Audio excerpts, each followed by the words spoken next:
Guess who's back? Back again. Brother Ron. Tell some friends. This is Brother Ron. Welcome back. We all be News Free Dixie for the 21st century. We got a special show for you all. Coming in with the one and only Judge Joe Brown. Judge Joe Brown be live. Going down with Judge Joe Brown. It's your friend, Brother Ron. Hope everybody's doing fine out there today. Beautiful day. It's fall. It's a beautiful fall day. Keep on thinking that it's Wednesday, but it's actually Tuesday. So we got the news for Tuesday. Can you dig it? I hope you can. Can you dig it? I hope you can. It's Brother Ron. Who's the man with the master plan? It's Brother Ron. Can you dig it, baby? But anyway, gonna have a good one today. Gonna be a classic. Hell, Judge Joe Brown. He'll be making his rounds all around Memphis town and beyond with the news you can use. And we all be News Free Dixie for the 21st century. And we're gonna, straight no chasers, a lot to talk about. And the revolution may be podcast. I don't know it's gonna be televised, but maybe podcast.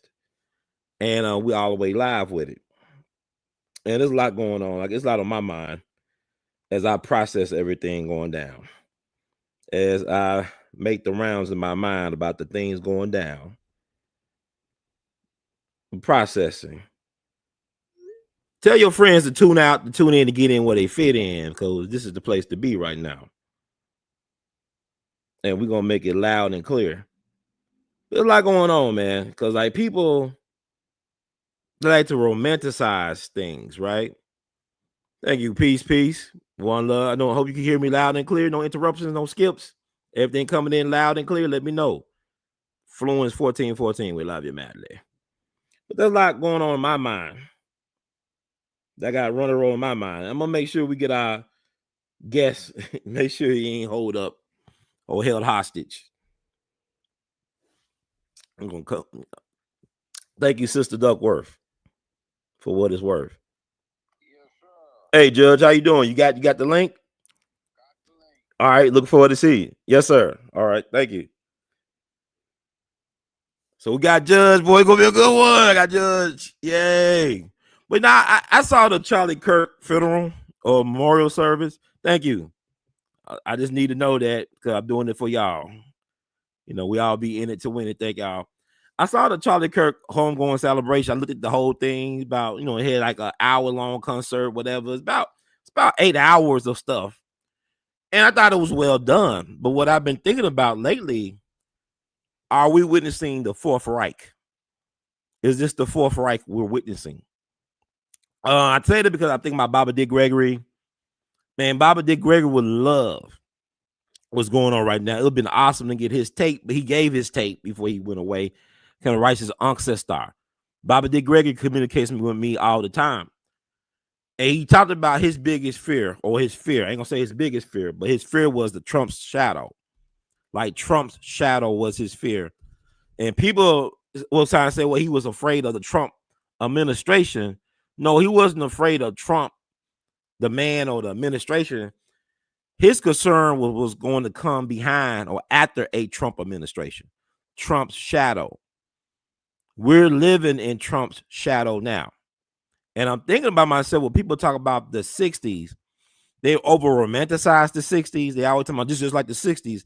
This is not like the 60s. The 60s, this is like the 1930s. What the time we're living in is the 1930s on steroids. Because what they don't talk about, that's why I do what I do, because we're not talking about, there was an age of assassinations during the 1930s. It was the age of the demagogue. We had all these people, this is before social media, be on radio. You had Father Coughlin outside Detroit, broadcasting to 45 million listeners, having an influence on the vote, a preacher at the Catholic Church from Canada, a Canadian import, 45 million listeners weekly. Railing against not only the politics, but railing against the Federal Reserve and the international banker conspiracy. That's Father Coughlin. You had U.S. Senator Huey Pierce Long, out of Louisiana, former governor of Louisiana, somebody who was like a Charlie Kirk in a way, Some people look at him as a demagogue. He had loyal followers throughout the country. He had his share the wealth movement. You know, Charlie Kirk had Turning Point USA. He had shared the wealth movement. We had millions of followers, but one thing about Huey Long, I mean, I guess Charlie Kirk, he gave a lot of light to black conservatives. Like Candace Owens is a protege of Charlie Kirk. Huey Long is the inspired black people in Louisiana. He started an adult literacy program to help teach not only poor whites how to read and write, but also poor blacks how to read and write. Matter of fact, Huey Percy Newton, co-founder of the Black Panther Party for Self-Defense, is from Louisiana. He's born in Monroe, Louisiana. He is named for Huey Long, a white man, because his family thought that Huey was great. They thought Huey Long was for everybody. This is at a time he's in the Deep South where they were using racial politics to keep white power by keeping us divided and conquered. He was trying to bring everybody together, every man a king. He was also assassinated in Baton Rouge. He was shot at the Capitol September 8th, 1935. That's over 90 years ago, y'all. Guess what, though? He died in New Orleans September 10th, 1935. Who died in Utah September 10th, 2025? That's 90 years later. That's Charlie Kirk. Charlie Kirk was a master podcaster and a propagandist and I guess debater. Huey Long was a master communicator as well. You know, he used radio to reach millions of people. They didn't have social media back in the day. You know, you had people like Father Divine, Amy McPherson, he's evangelist, Father Coughlin. He had all these they would have been social media influencers today. But you only had like 3 networks in their infancy, right? Back in those times. This is 1930s. So what they said, I think it's interesting. Nobody's talking about how Charlie Kirk compares and contrasts with what happened to Huey Long 90 years ago. Huey Long also had aspirations for the White House. He was a big supporter of the New Deal by Franklin Roosevelt. Also, Charlie Kirk helped Donald Trump secure the youth vote. He helped Donald Trump get elected. He inspired Donald Trump to embrace TikTok. You know, Donald Trump at one point was anti-TikTok. Now it's Trump Talk. I guess it's Trump Talk now. I think that America brought TikTok from China. But he utilized TikTok to get his message out. But Charlie Kirk helped secure millions of votes of the youth vote for Donald Trump. And some people believe that he would have been president and had aspirations to be president within the next 10 years. You know, Charlie Kirk, people say he could have been president one day. And he was assassinated in a state that was founded by Mormons. Their leader, Joseph Smith, the founder of the Mormon faith that's headquartered in Utah, that's their state, he was assassinated. He allegedly in history was the first U.S. presidential candidate assassinated in U.S. history. They lynched him out in Illinois. That's the birthplace of Charlie Kirk, Illinois. So they said Charlie had aspirations. Huey P. Long had aspirations. First, he was a big supporter of the New Deal. Then he became a big critic of the New Deal. And he was a threat to the dynasty, to the Franklin Roosevelt's empire or administration. Because Franklin Roosevelt ended up winning 4 terms, right? He didn't finish the 4th term. Harry Truman finished the 4th term for him. But he was elected to office. But Huey Long was a threat. He had enough people to break away from the Democratic Party. He had millions of followers throughout the country. He could have had his own MAGA back then. Because people don't understand, MAGA is not really the Republican Party. It's not really the Republican Party, right? It used the infrastructure of the Republican Party to grow it. It's a movement. MAGA is bigger than both political parties. So Huey Long had a chance to have his own MAGA movement back in the 30s, but they assassinated him. So I don't see why people not making a comparison between Charlie Kirk and Huey Long, who both had millions of followers, who both were critics and could have just went their own way. You know, and Huey Long's wife, I believe, finished his Senate term. And Charlie Kirk's wife is the CEO of Turning Point USA now. So she stepped into his footsteps. And that machine, the Huey Long machine, outlasted him for decades. His brother Earl Long became power, a lot of people. So that Turning Point USA thing, that machine can last for decades and have an impact on public policy in this country. So without further ado, I want to bring on the one and only, the people's champ, the people's judge, the people's advocate, a man that's about his business, and he ain't afraid to get messy with tea because he brought the barbecue sauce to the cookout, man. The one and only brother, Judge Joe Brown. Well, I'm here if I can get this device working right. You got it, Judge. You a pro at this, man. Yeah. You've been making your rounds, Judge. I see you've been causing hell for people. Oh yeah. Got people in their feelings right now. How you feeling? Good. I want to get to some bitches in their feelings because some of them need to get out of it and grow up, man up. That's what the problem is. Yes, sir. Well, I want to ask you. Oh, sorry, I didn't mean to cut you off, Judge. Go ahead. Yeah, I want to ask you about the close to matters at home because I know you do a lot about national takes and stuff like that. But since I wanted to do a Memphis show, man, it's crazy. People have been blowing me up. People been stopping me at Kroger's and stuff. We all be when Judge gonna come back on. People been calling me, and it's funny they didn't know I was working on getting you back on the show, man. But I thank you for taking time out.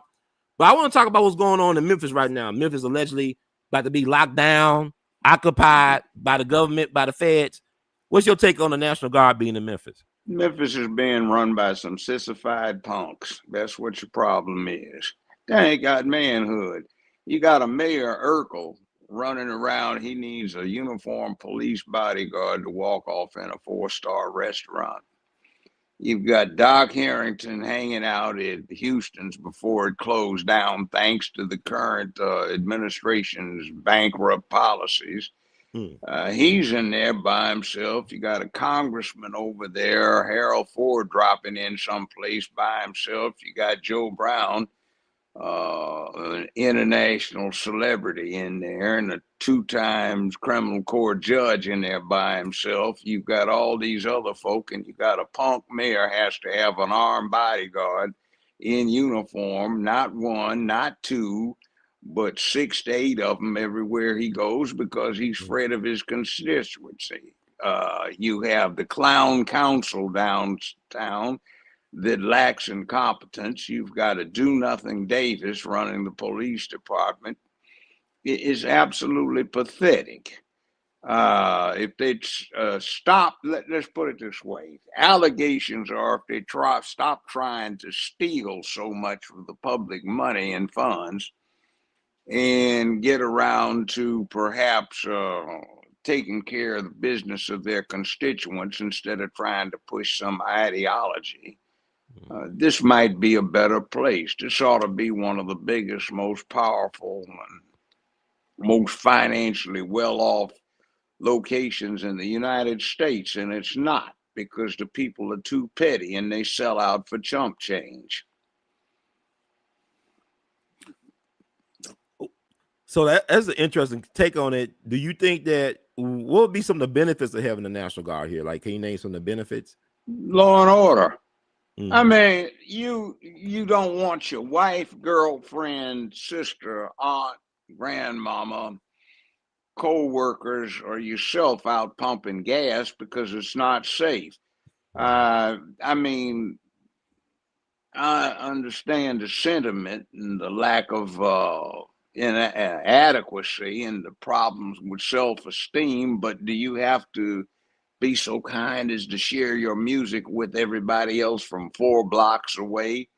You know, can you get your car off of the milk crates or the whatever you borrowed to put them out there, pick up the trash in the yard, cut your lawn, talk to the people that are supposed to represent you so that they don't wait until somebody's coming to go watch the National Guard to cut the weeds and everything around the city, like the mayor says. A.L.L says it makes things look too bad, so we'll have visitors, so let's clean up for company. You know, that kind of thing is bad. Look at the Board of Education. It's an embarrassment.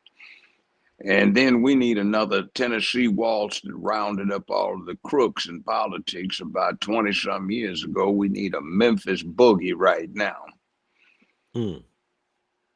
And then we have somebody running around trying to be radical, but he's running around to the gun shops trying to act like he is pro Second Amendment, and he's up there campaigning to wipe guns out. So it's a real cute thing.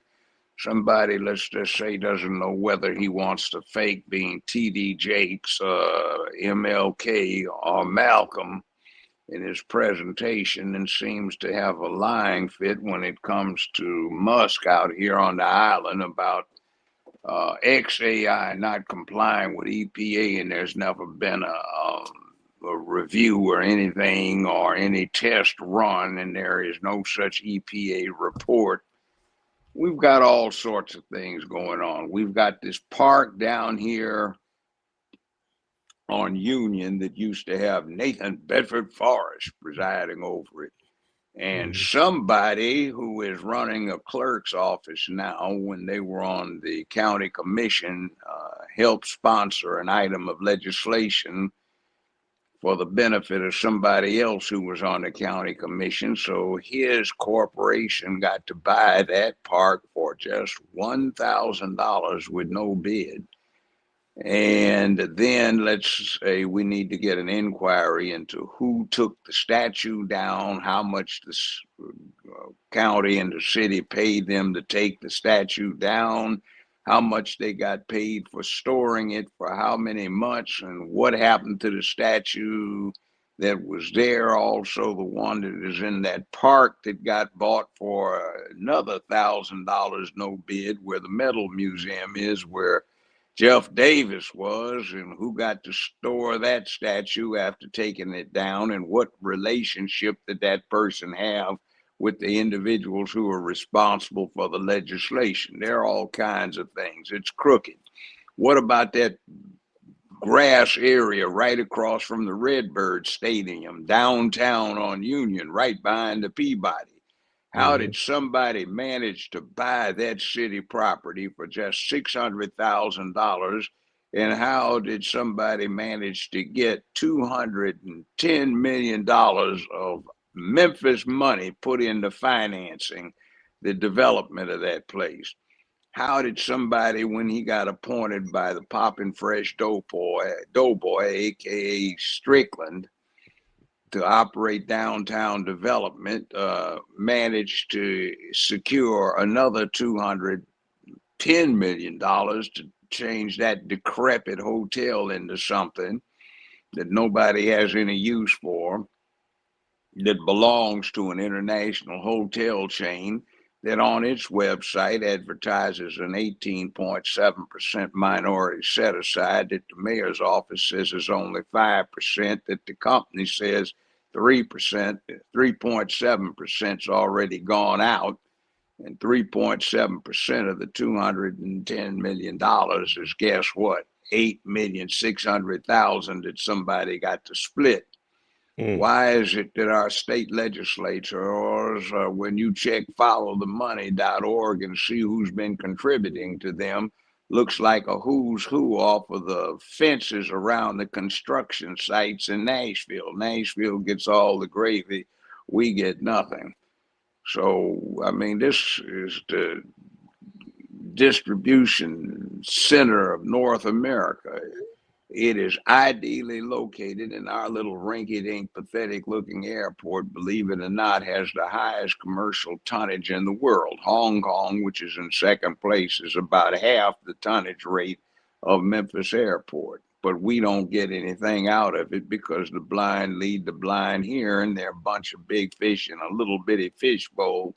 And they would be very small minnows, not even bait in the big ocean, if this city became what it was supposed to.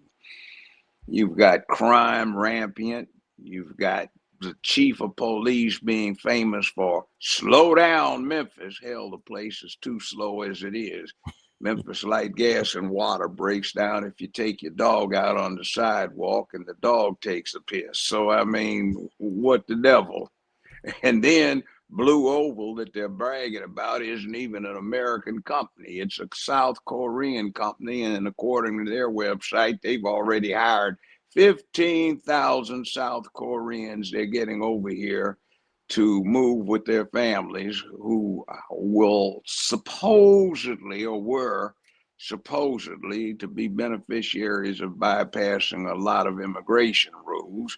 And they're going to bring in another 14 to 15,000 employees on top of that, and it doesn't look like anybody local is going to get anything. And meanwhile, Memphis Light, Gas, and Water is being allowed to deteriorate worse, so you can build up this shunt for sewage and water going out to Mason, which has 5,200 residents.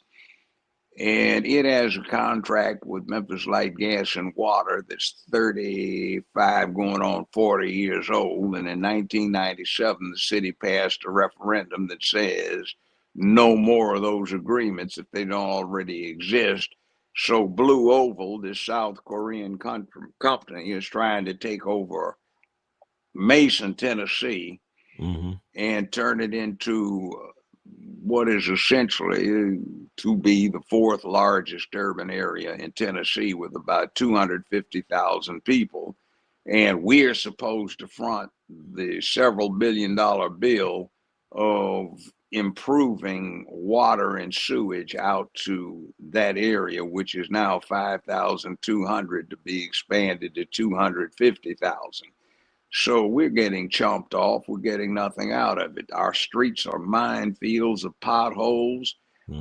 Bring in the National Guard. No, the National Guard is not going to go out and make primary arrests, but they sure will drive a Humvee with a Maudus or a 240 mounted to back up somebody with the rules of engagement, probably.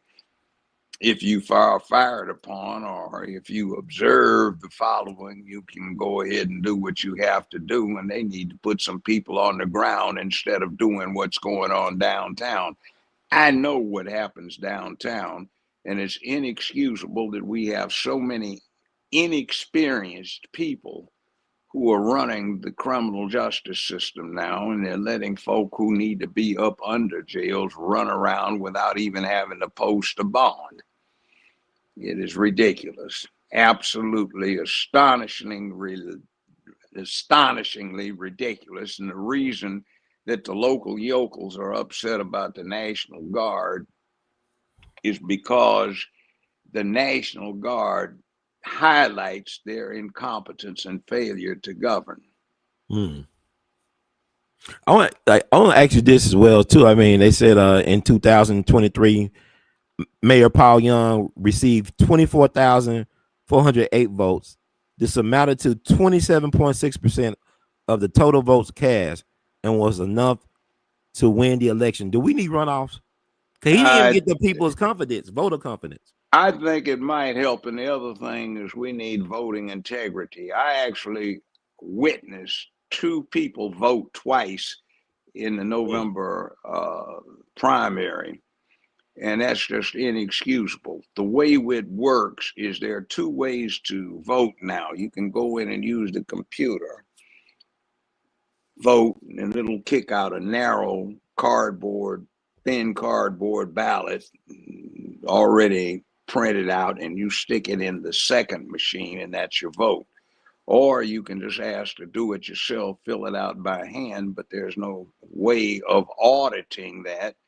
And I was down at the election commission at night in November 2024 for somebody who was running for office. And some of the workers down there were disturbed because some precincts were showing more votes than voters who showed up. See, all you have to do to cheat this way is pre-print some of the second type of ballots that are hand filled out, and when the polls close, just run them through the second machine, and there's no way of conducting an audit to determine which were actually cast by voters and which came in later. So it's an easy cheat. Now, that's not bespeaking of confidence. I ran for mayor last time, and the commercial appeal 3, 5, 13, and 24 ran Clerk Joe Brown's picture for 5 weeks, not mine, and wouldn't allow it to be mentioned that it was Judge Joe Brown running. So it was interesting in the polls they were having. I was overwhelmingly victorious in the ones that they published, but somehow or another, it got to be ludicrous. People were saying, "Why didn't you run for mayor?" I said, "I did." "No, you didn't. That was the clerk." Well, Joe Brown, he's okay. I know him, known him for going on 40 years. Good businessman. He's just been sick, but he's not me, so it is what it is. But Go ahead. But you got I mean, even them doing that to you, you got over 1,000 votes, a little bit over 1,000. But the guy who won got 24,000. Do you feel like you got fair local media coverage? You could have been like, no, I mean, it was absolutely absurd what they were doing. I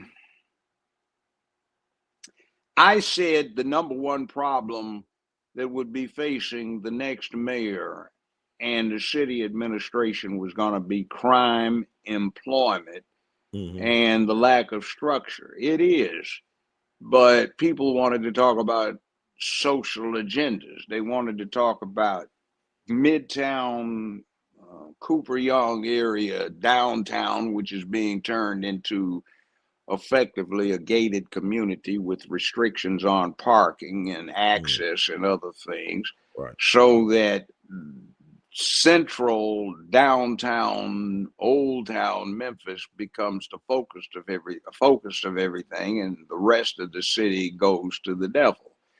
I mean, it's not good. Look at the fact there are no nightclubs to go to these days. Name one. Think of one. Think about it. Where do you go for happy hour? Businesses are closing up. You go down Poplar and you see Houston's closed up. You see Rafferty's closed up. You see One and Only Barbecue closed up. You see Buckley's closed up. You see Carrabba's closed up. You see this rash of car burglaries that's been going on all up and down the length of that street. So why can't the police department do something about that? And why do they have on Saturday nights 30, 35, 40 squad cars in the vicinity of Beale Street, but nothing in the rest of the city?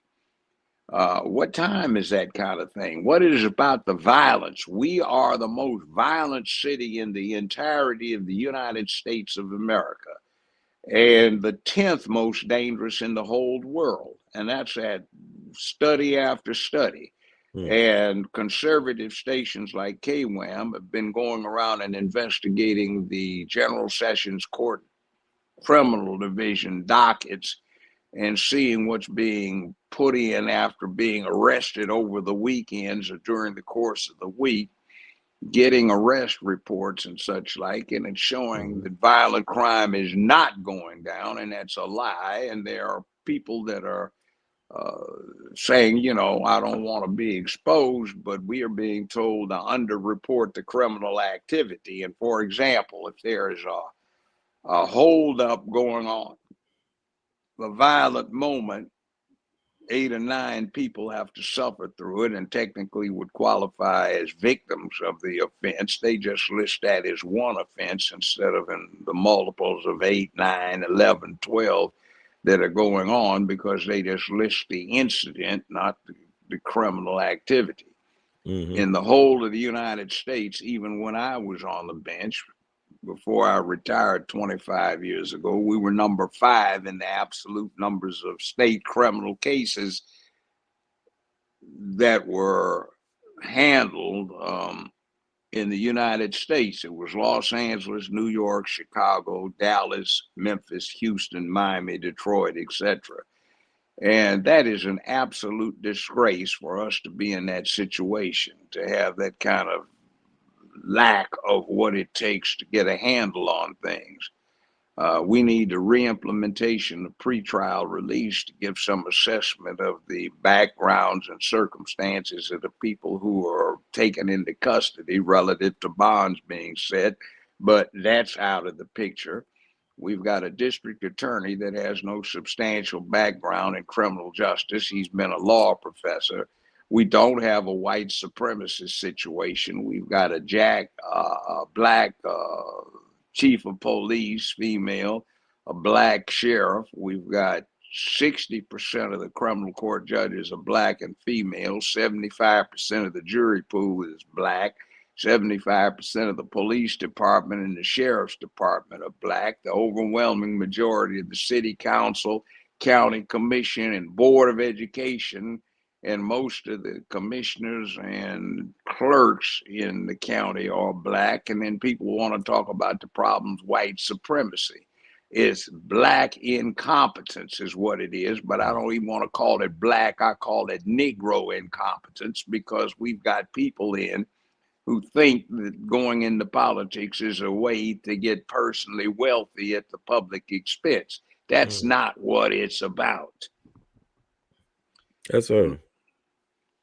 And we need some reform around here. We've got this barge traffic that could be turned into making Memphis the center for trade coming in from Europe and going back to Europe, going through the Mediterranean directly from Memphis through the Suez Canal and into Asia, and saving 9,000 miles off of the way they usually do it now, which is back and forth between the port of Los Angeles, aka Long Beach Harbor, and whether you're getting to Japan,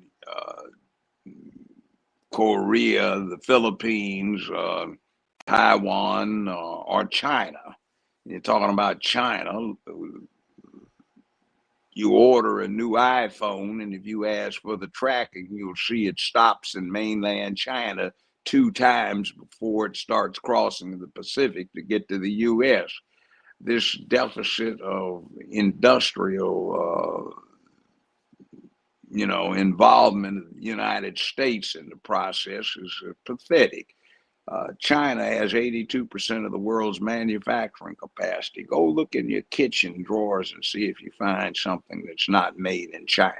Yeah, that's crazy. And they own real estate over here too. I mean, they how they are enemies when you go to Walmart, you got all this stuff made in China. Yeah, Walmart, America's superstore. Well, but it's worse than that. You know what the fundamental problem is? What is the it? Chinese government, the government of the People's Republic of China, is actually stabilizing the stock exchanges around the world, including Wall Street. When we get to acting crazy, they've gone in and, as a sovereign investor with a deeper pocket than any other investor in the world, they come in and they strategically invest. And when we get to acting crazy, they have a derivative meeting and they go, oh, take a look at this, and this. We're not going to allow you to go out and risk setting up an international depression. They stabilize the American dollar, the yen, and the ruble. And then we've got this problem with BRICS, Brazil, Russia, India, China, South Africa, etc., that are happily engaged in setting up an alternative currency base outside of the American dollar. The Trump administration is trying to do something about that, but we've got a situation around Memphis where the only thing that is offered is being anti-Trump, but nothing affirmative do they come up with. They have no programs. They've got no youth programs. They don't have any control of the city. The Clown Council gave a press conference last week. They said, we don't need the National Guard. Just give us some more money so they can steal it and put it in their own bank accounts. But that won't do anything, because it's not the matter of money. It's knowing what to do to get a handle on your city. And if you're too sissified, punkish to go out and deal with your constituents or get out in the streets and be looked at by the ordinary people, including the ones that scare you, as somebody that is for them and to be protected by them, then you don't need to hold the office. I want to ask you this, because you talk about how downtown is becoming, quote unquote, more gated. and you talk about the like a large amount of police presence downtown. Do you feel like the National Guard will be deployed only in downtown area, or would it be spread out No, throughout the they city? need to spread it out. And I think it also would be a good cover for a sting operation to go after some of the crooked people at the top in Memphis. Yeah, I want to ask you that. Do you think that this is like a Trojan horse for other things like ICE to come in and get illegals? Mm-hmm. Also do Yeah, but audits on Shelby County and Memphis. They're gonna do government yeah, audits, like a audits. Doge thing. Well, yeah, well, look what's happening with Wanda Halbert's situation. Wanda Mhm. Halbert is being framed. If you look at what's going on, Lee Harris's office, he's the county mayor, you will find that when you do a paper audit on transactions, not deal with computer audits, Right. because apparently the computers are hacked, there's Mhm. $28 million that Harris and the state comptroller have just come in and lifted out of Halliburton's accounts and put in another one, which is interesting because it apparently commingles federal funds, which is criminal. Mhm. Yeah, wow, we whoopee. And then there's another $50 million that turns up a little bit missing. And there's several thousand, I think 7,600 license plates that people were upset that they didn't get, but they were mailed through the mayor's Right. office, and now they're Mhm. turning up in interstate commerce on stolen motor vehicles. So Hmm. somebody has some explanation, and it isn't Ms. Halbert either. It's somebody else, and they're still coming in every night and taking the money out of the clerk's accounts, which they aren't supposed to do. Wow. So what are they doing with the money? It looks like there is a huge money laundering scheme going on in Memphis, and that's not a pretty picture to contemplate. So we need to look at some other things too. In the outerlying counties, the feds used to have a detention facility that was privately operated that went out of business, and certain of the local yokels are going around and acquiring properties that they are leasing back to county entities that are making them into detention facilities. So the feds will, well, they anticipated that the previous Biden Harris administration would be continued, Mhm. and they would let federal contracts out, which would substantially see the rentals going to the people that acquired the properties dirt cheap that were being sold for past due property taxes. So we've got all kinds of schemes in place. We've got a thing where the Liberty Bowl is supposed to be converted to a soccer arena. It's several $100 million. New football stadium supposed to be made to the tune of several billion.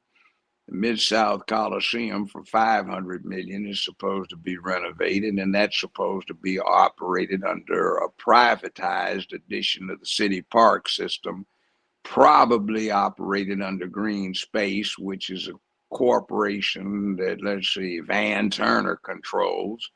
And by Mhm. the way, that was Tammy Sawyer I was talking about, and Van Turner, that introduced those bills before the county commission. So they need to explain what happened to our money. And if you're out there and you want to find out something about it, there is a website known as followthemoney.org. Go there, and the website assembles the reports all across the country, and including Tennessee and locally, when it comes to the financial reports for political candidates, and also the donations and expenditures of various and sundry lobbyists who are more honest. So you will see who's getting what money and what for. I know. It's I interesting. It's interesting because I know I saw the press conference, United leadership head, in response to what Donald Trump said on national news about bringing the National Guard to Memphis. And Paul Young was asking like maybe we need more money. But my thing is, I remember like a couple months ago, Paul Young with Police Chief Davis, they was on air asking for a government intervention at the state and federal level to bring in a National Guard response or a federal government response. Now he's backpedaling. My thing about the money thing is that the money is not going to the right places. It get like stopped. It's like the preachers and the churches get a lot of the money and don't make it to different aspects of the community. The people actually doing the groundwork. See, there's no reason why you can't expedite law and order here by taking advantage of the constitutional carry provisions of Tennessee, 39, 17, 1300, etc., and organizing citizen militias that are trained by the police and the sheriff's department, by having something the governor has within his authority to do to expand the National Guard to embrace these citizen militias. And there are movements around the country where even as long as 20 years ago, some states, even California, has a situation where they allowed people up to 75 years of age to join an adjunct of the National Guard to deal with certain other things, which were not necessarily directed toward law and order, but we need to set up communications facilities with some of this money that's being misappropriated so we can get instant communications, allow the citizenry to back up their police and their deputies instead of sitting around feeling helpless and cowering so they can't go to a gas station, can't go shopping, or afraid to park their cars, and the kind of thing that is going on around Memphis that just should not be. And also I'm thinking myself too. I talk to people, get their intake on it. Most of the people want the National Guard here. I'm talking a lot of the black citizens. They want them here. And also my thing, what happened to like these young guys that go in and out of juvenile? Can they offer them a path in the military if they're gonna be crash out dummies? Crash out for Uncle Sam and get some benefits for it. Yeah, Go but overseas with it. they can't do it now because the military has gotten too high tech. When I first started practicing law around here, it was a quick out of minor criminal offenses if your defendant joined up, and usually you could arrange the charges to be dismissed if he went into the service. Nowadays, they can't have that. The weapons are too high tech, too complex. It requires too much intelligence and too much dependability. I think yeah, go ahead, sir. I'm sorry, Judge. And the other thing is they're too nice now. The same, they just got arrested, so they didn't steal more than $1,500. Just let them go, no big deal. That's the same kind of thing that's happening in the military now, that kind of permissive situation, though right now some fine young men and women are volunteering for the military, which is a good place to learn character, purpose, to develop discipline, self-reliance, and a few other things that will do well for life. The school system is the pits. I mean, you hire new teachers to start at $28,000 a year, and they don't need a 4-year degree, just a 2-year associate degree. 4 years, I think they start at $32,000, and it's a shame that we've let education go down that far. And you look at some of the teaching staff that we have on board now at various of these schools, and they're trying to teach rainbow rather than what's necessary to make it in the world. And I'm not down in gay people. That's their business to do what they want to do. But there is a thing that I have called the rainbow cult, which is a nihilistic thing where you have no duty, no honor, no obligation, no accountability. It's not your thing to make where you live a place filled with sense of purpose, morality, ethics, principle. You don't have to be brave and courageous. You can be a coward and tell everybody else to drop dead. And it's a self-hate thing. It's anti-masculine, and you're supposed to somehow or another be deserving of an office because of your specifications rather than your abilities. I listened not only to this thing that I heard you heard about we need more money to fix the problem. Well, you don't seem to be able to do anything with it. And there's money available. Look at the items I just got through designating as ways we're wasting hundreds of millions of dollars. And the other thing is Tennessee has a thing where decent citizens don't even need a permit to carry. It's constitutional carry. So our local yokels, they want to deal with disarming the public, I guess, so their favorite crooks can be safer when they commit crime. It's pathetic. It makes no sense. No, my thing is like I feel like that there is a path, because you got to think about all the car break-ins. A lot of young kids get on TikTok. They learn how to break into these Kias and other cars. They got the capacity to learn. I think the biggest criminal thing going on in Memphis is the undereducating of the population. That's It's right. like I agree with you. undereducation. Cause I tell you why. Because I met a young man who's an engineer at MLGW. He's a product of the public educational school. He wanted, instead of becoming a baseball player, he was gifted in baseball. He wanted to become an engineer, but had to take remedial math courses at University of Memphis. But what he had was a work ethic, where the professor saw he had the desire to become an engineer. They worked with him, gave him extra assignments. He did, all the stuff. He skipped over the parties. Now he's an engineer doing pretty well at MLGW. But my thing is, how many people like that? How many young people are like that, where they got the brains, they got the talent, but they didn't have the proper foundation? Well, they aren't interested in giving the proper foundation in our system now. They've got an admirable thing that says we need to be more into vocational stuff than academic stuff. But the problem is that AI is what it is, and there are people who know about such things who are predicting that within 10 years, 95% of all jobs that are service oriented will be obsolete because of AI. The other thing is too, is you will cut this kind of guy out. I know when I went to school, which has been a long time ago, anybody that was a minority was fast tracked into gardening, woodworking, metalworking, shop, all this other stuff, because we'd be happier working with our hands rather than trying to work our brains to do something that's white collar. But white collar is the avenue through which change is made, and we need both. But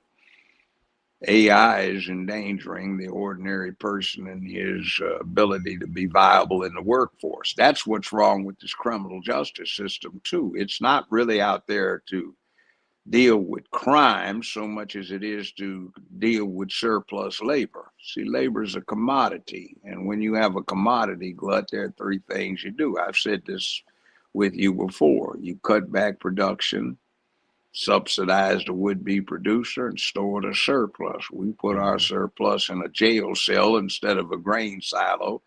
The subsidy is the assistance check, and the cutting back of production is lack of vigor and education, the wrong kind of ideation being developed so that the kids want to drop out, bang out, drug out, get knocked up too early, be dependent, feel entitled, have the wrong lifestyle, turn their communities into cesspools and hellholes where the people cannot come together and collectively engage in self-help.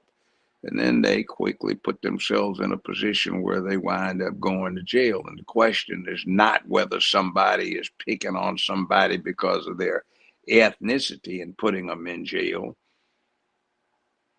Why are you committing the crimes? Why do you have this kind of crazy attitude, which is unique in all the world, that you associate yourself with criminality? In other words, man, black folk just commit crime, man. That's our thing, man. Like, where in the devil have you been? Who raised you? What kind of fool was your mama?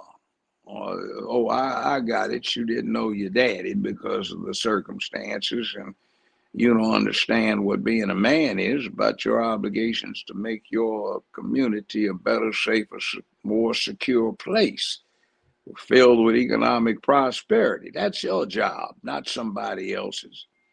So we've just got the wrong kind of idea here, and it can be turned around. We've got a lot of problems with violence amongst Memphis rap I'm glad you artistry. bringing it up. Yes, sir. I want to ask you about this. I want to ask you And it's about. money laundering.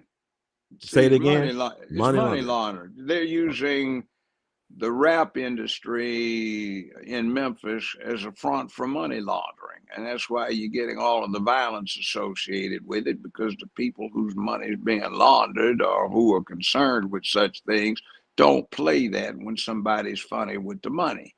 Right. I want to ask you about the recent Hernandez Govan getting acquitted on all charges related to the death, being a mastermind behind the death of young Dolph. What's your take on that case? I didn't keep up with it, but I know the criminal justice system around here. It's often that you can't prove the case. And see, you get in front of a jury, and the jury has been conditioned by modern entertainment media to think that there are going to be all of these scientific tests and cold, hard analysis that are done, and the finger of justice will point in unerringly at somebody, and you can say, oh, they're guilty.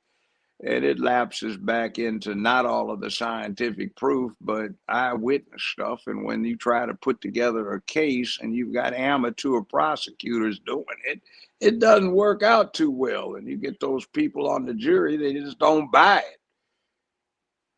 Yeah, it was interesting because I look at the case. The star witness for the prosecution is the hitman that was on that killed Dolph, and he had a drug issue. He got drug addiction issues. He got character issues to me, but he calling the prosecutors ma'am and all that. He got manners, but he killed somebody at a cookie shop, and we gotta take his word against this other guy. But there's circumstantial stuff. There's no text messages connecting him.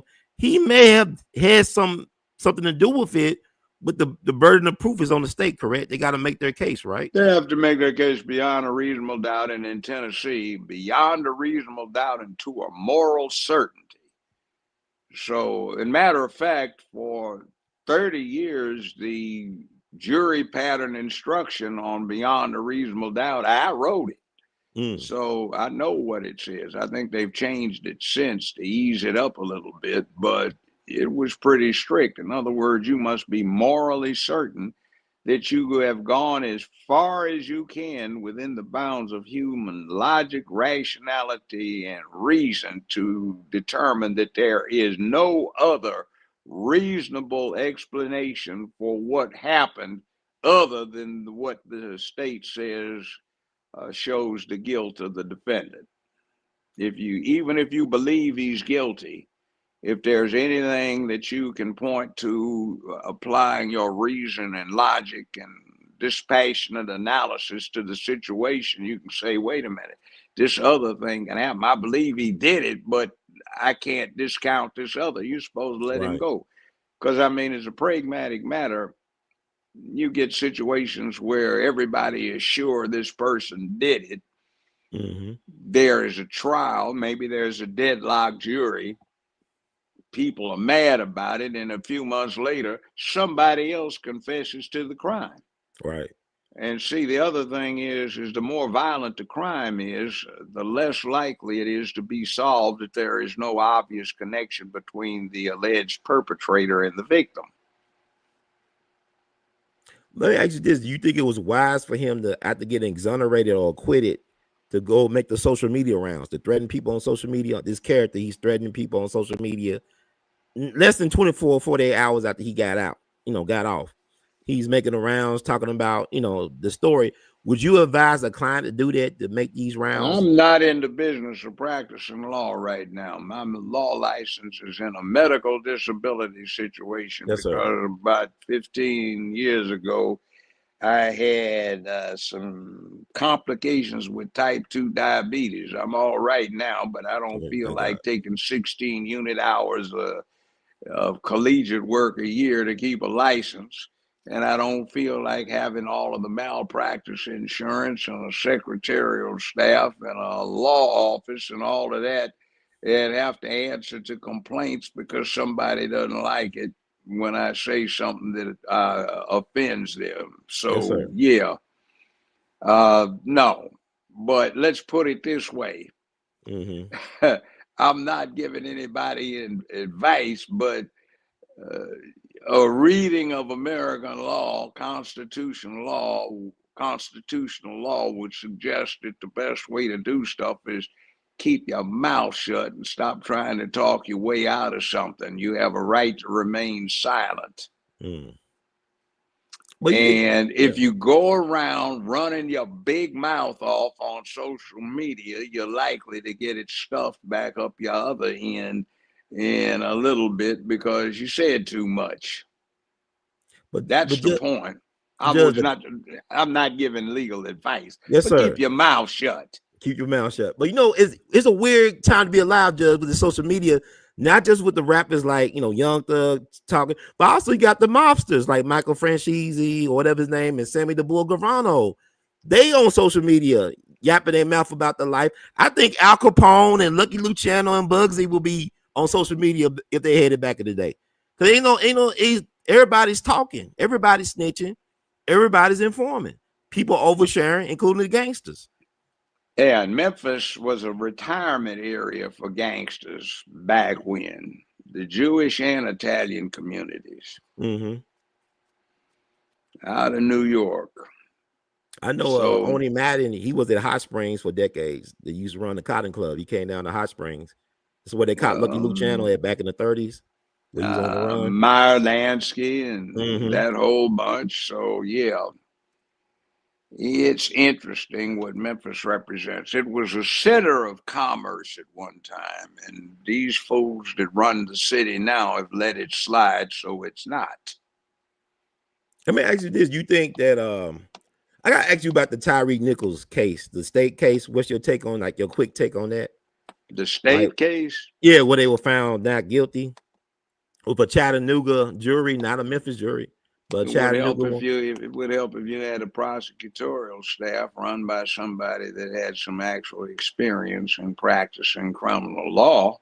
The other thing is like I said, when you deal with the juries, you deal with the juries. And the fact of the matter is the defendant should have been charged with murder and the perpetration of a felony, with aggravated assault rather than second-degree murder. The fact of the matter is somebody should have taken the opportunity to take the time to assemble the case before rushing in a matter of days to get an indictment, which I think is the quickest I've seen in 50 years. The other thing is like Tyre Nichols, the civil case. We've got a civil lawsuit filed by Ben Crump that's pending, and nobody from the city attorney's office has moved to dismiss for failure to have standing to bring the suit. Under Tennessee law, it would appear that if you put your child up for adoption and the child is adopted, you lose all parental rights. You have no future standing to act as a parent or have any of the parental rights. So we've got a situation here where the plaintiff in this $550 million lawsuit against the city of Memphis has no standing, and the people with the standing, the adopted parents, have lost their statute of limitations, which was just 2 years.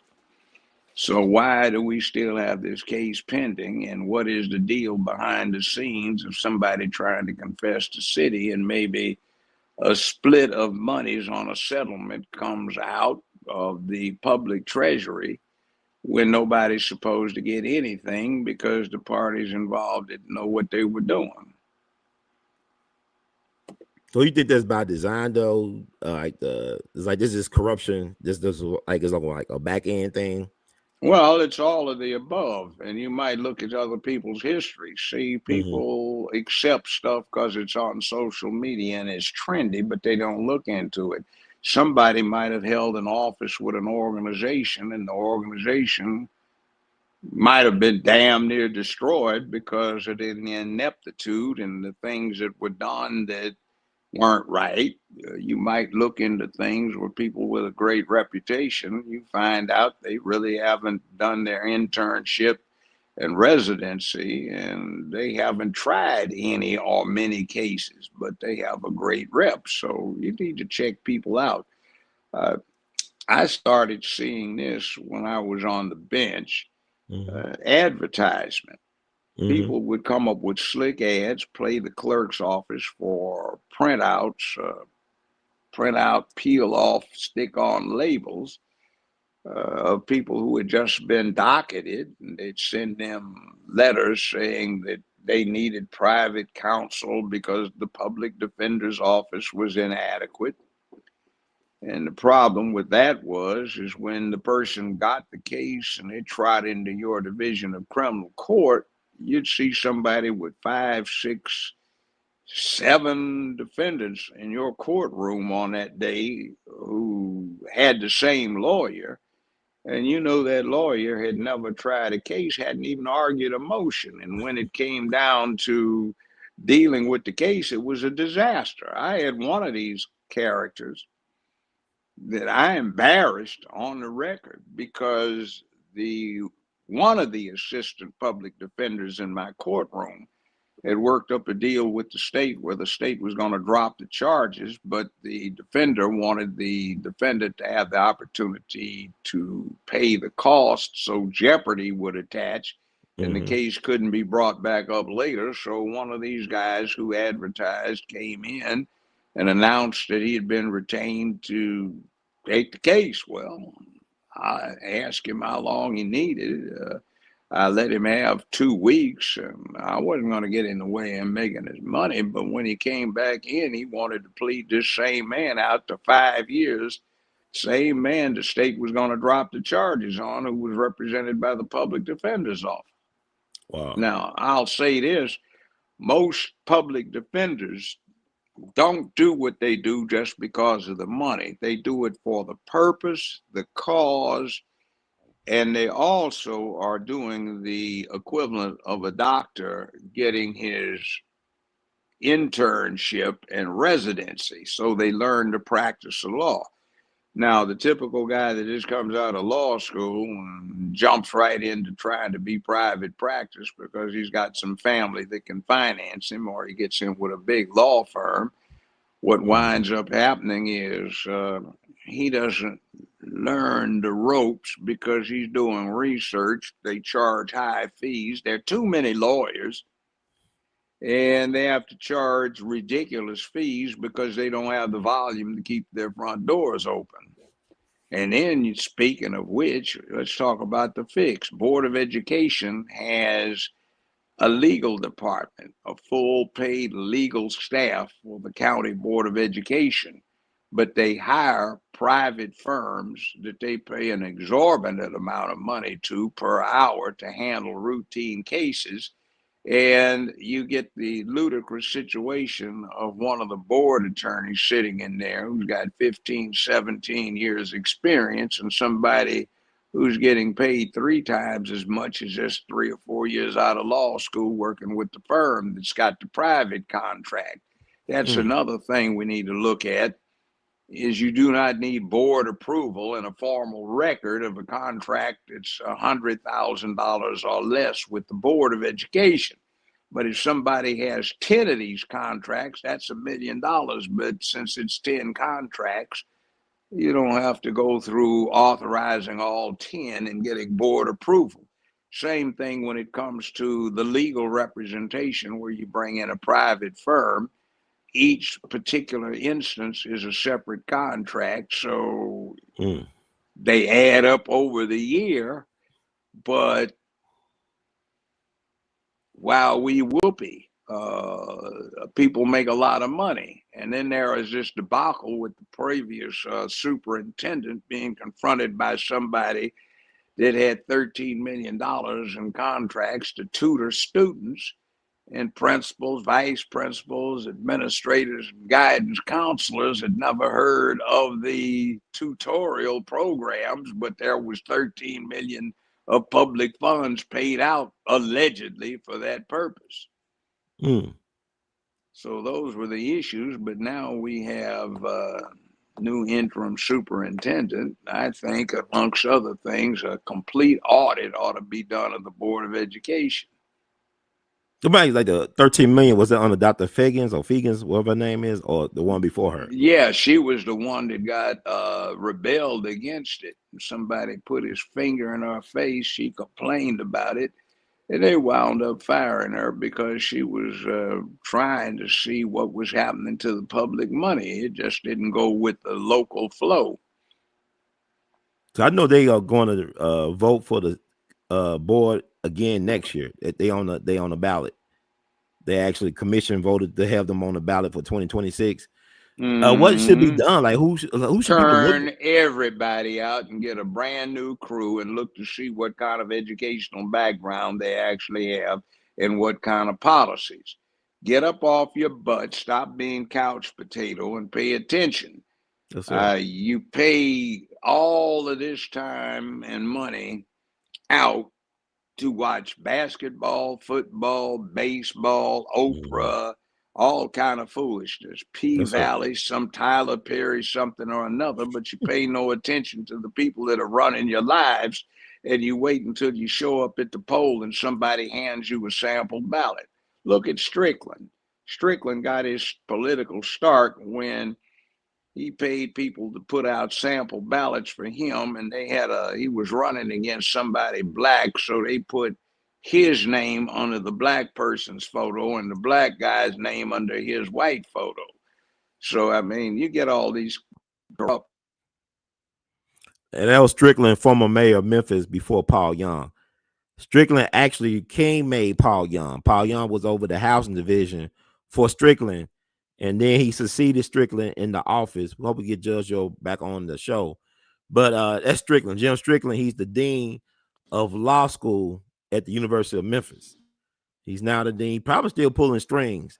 I was just telling Judge about Jim Strickland, probably still pulling strings from the law school at the University of Memphis. Yeah, and then the other thing is Strickland 2.0, popping fresh doughboy 2.0 is Urkel Young. Put him in over downtown development. Yeah. You know what's interesting about Paul? It was white folks that introduced me to Paul Young. Like influential white people. They were so happy about, man, Paul's the next coming run. You gotta know Paul. Like they love Paul. And Paul got less than 30% of the vote. And I think people would have loved Paul more 26%. if he got rid of 27.6%. And they would have loved him more if he got rid of Police Chief Davis. He didn't do that. I think that was problematic. Well, see, Strickland brought in Davis from Raleigh-Durham, North Carolina, because she's a Delta, and he wanted the Deltas to support him. That's the black sorority. He wanted the Deltas to support him in getting an exception from the 2-year term limits. It didn't work out, but see, Davis got fired in Atlanta. She was the chief. She got demoted, then fired, but because she got demoted and was no longer the chief, she got reinstated under civil service. Then she went to Raleigh-Durham, North Carolina, and she got in the same kind of problem. And by the way, the problem had absolutely nothing to do with misrunning or mishandling a SWAT team. It had to do with child pornography, and some people are doing time in a federal penitentiary for that. So we hadn't had a civil service chief of police in Memphis in more than 40 years until we got her.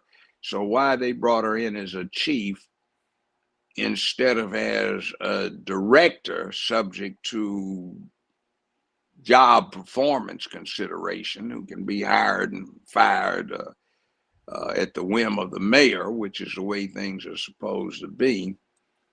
We bring her in and she got an early raise and a reapproval of a renegotiated salary, and she's one of the highest paid people in the state of Tennessee right now, if she's not making what the governor's making. And the police department is not in good hands. Slow down, Memphis. I mean, my problem with her is who's her handlers, because she should have been let go in Atlanta. She had the Red Dog incident where the 92-year-old black woman, Katherine Johnston, got killed in her home.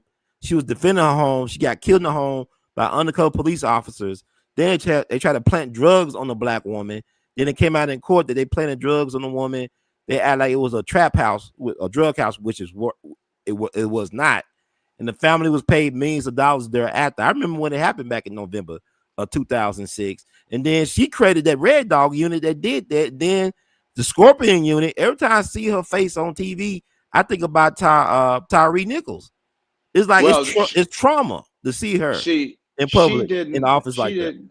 See, the unit was initially known as Blue Crush, and it was formed at the request of Memphis citizens to cut back on crime. The Okay. problem is that the person who was the nominal commander wound up taking an early retirement, most likely because he wasn't given full command authority over the unit.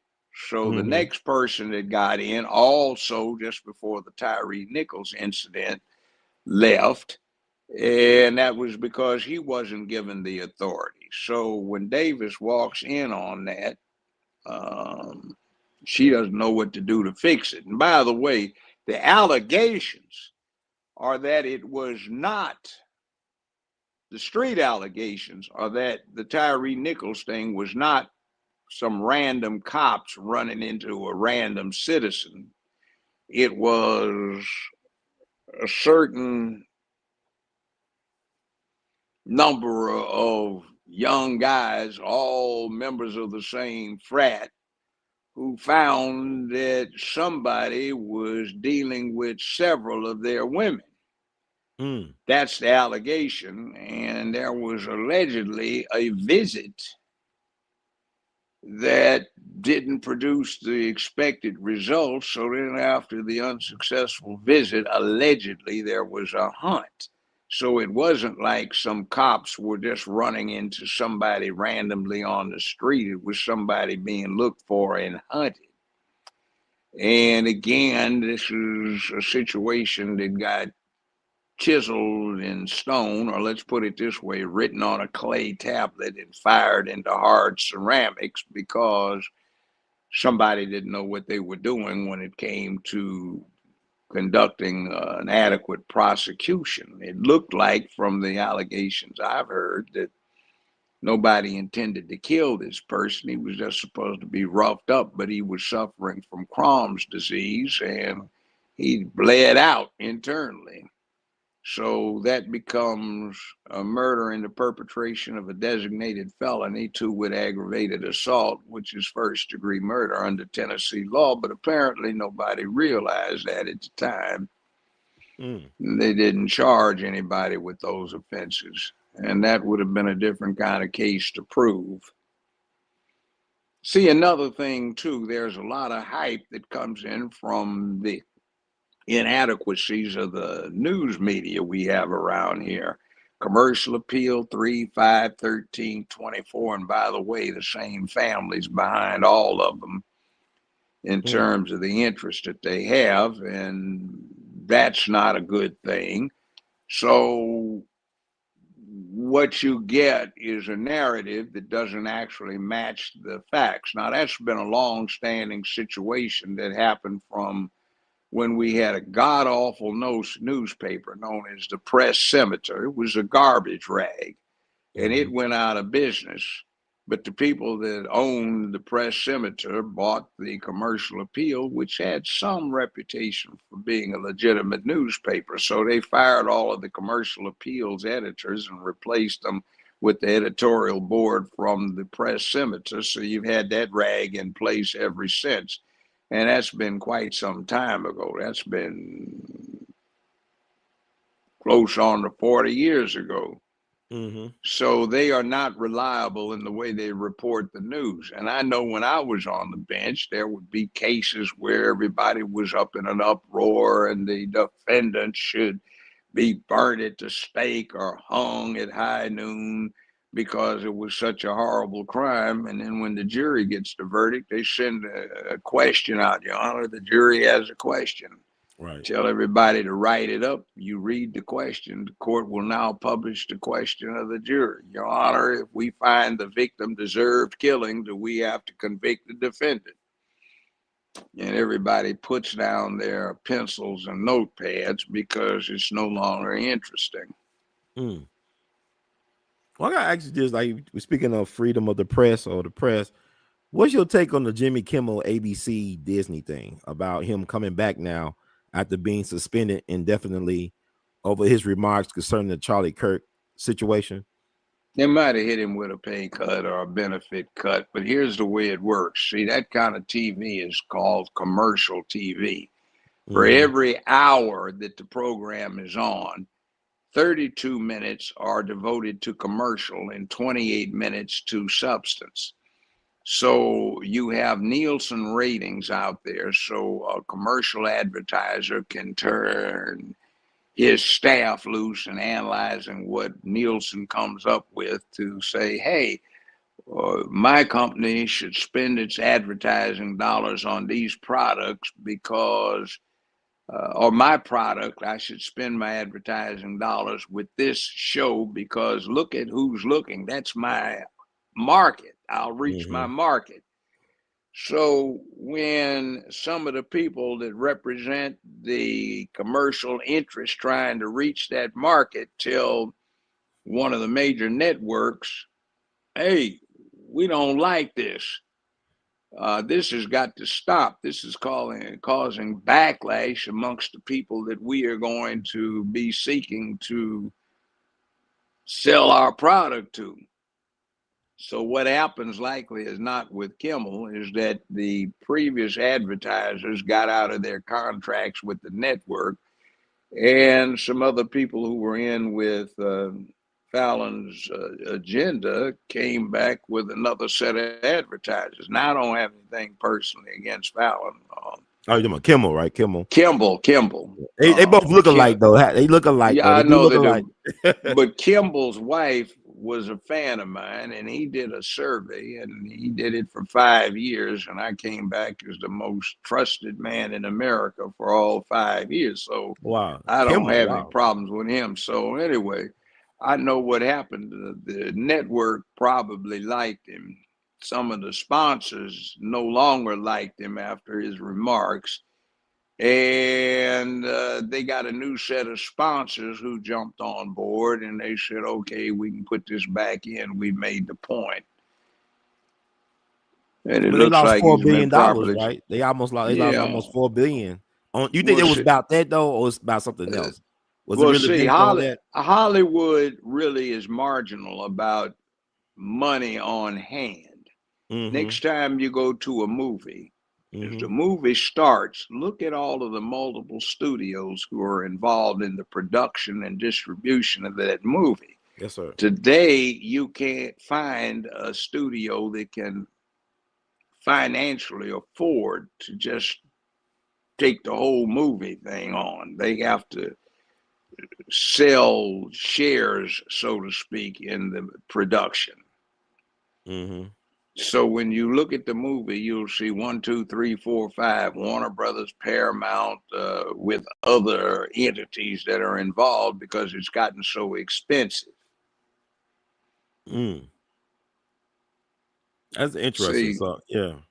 See, it used to be, and see, they play a movie as long as people keep coming, and you get charged. What is it?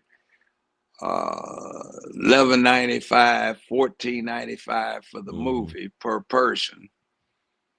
Now, 1967 or 68, you paid 50 cents. You saw 2 movies. You could walk in whenever you wanted to. You see the cartoons, and people would sit there all night long if they were bored or, walk in at any time.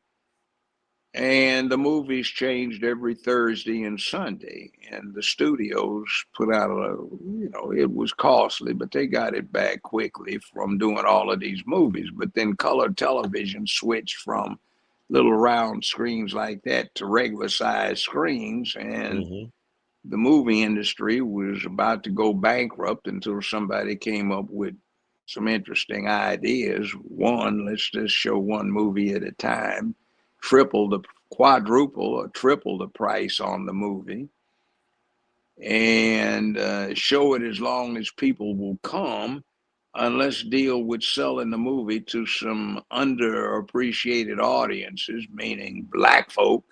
Right. And let's come up with black exploitation because we don't want to tax anybody's tolerance by coming up with saying do the right thing. Let's go to the whole lowest common denominator, so we will glorify the dysfunction of pimps, hoes, drug dealers, burglars, robbers, thieves, murderers, etc., wrongdoing.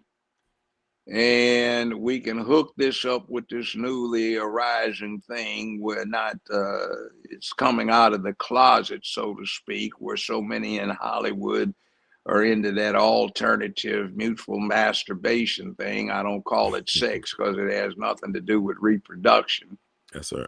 And we can push these agendas because everybody's been acknowledging for years that we're the number one propaganda device in the world. Let's just make some social change and we will push all of this dysfunction, and we will take over the broadcast or communications industry, we'll take over the entertainment industry and the news industry, and we will wind up running America, which they almost got away with until they got a little too far ahead of the game and people said, like what did B.B. King say? Never make your move too soon. They did. Well, man, I ask you about this. You brought up blaxploitation, and one of the biggest movies, if not the biggest movie of the year, has been the Ryan Coogler's The Sinners. Did you see that at all? Did you watch I that? saw it. It's a vampire movie. Yeah. What's your take on it? How you feel about it? Okay, interestingly enough, although it was dosed with interesting observations right down here in Mississippi that weren't unreal, it wasn't really racist. If you notice, black and white, the newly turned ghoul vampires were out there dancing a Celtic line dance. Remember when they were around the club? Yeah. It was interesting. I didn't find the movie offensive. It was a new take on the vampire genre. So as a vampire movie, I said, okay, fine. But a lot of people wanted to read into it some things that were not intended to be there. Oh, give me an example, like some of the things people read into that you thought was. They tried to turn it into a thing about white supremacy. They tried to turn it into a race thing, and it really wasn't. It was just a novel situation, and you saw some black folk who were trying to come down after. Remember, the protagonist had come in from Chicago, where they were cooperating and made their money with white gangsters. And what they wanted to do was go back to Mississippi and take advantage of the situation down there and run a juke joint. Right. Juke joints used to be real. Everybody would be sweating like a pig up in the place because there was no air conditioning and few fans. And they'd have some interesting music. There was some floppy parts of the movie where they tried to remember the scene where everybody really got to getting into dancing in the club, and then they tried to bring somebody from Africa in there as a visual, and then somebody 40, 50 years in the future, doing a more modern band thing in there. So I thought that was unnecessary, but it is what it is. Okay, so but what about the Klan scene at the end? You don't think it was about race at all? If you got the Klan No. In other words, what happened is some black folk got revenge on the Klan. But you don't think there's a race element to that, or like a white supremacist? No, that was just why not? Everything's gone to the devil. That happened.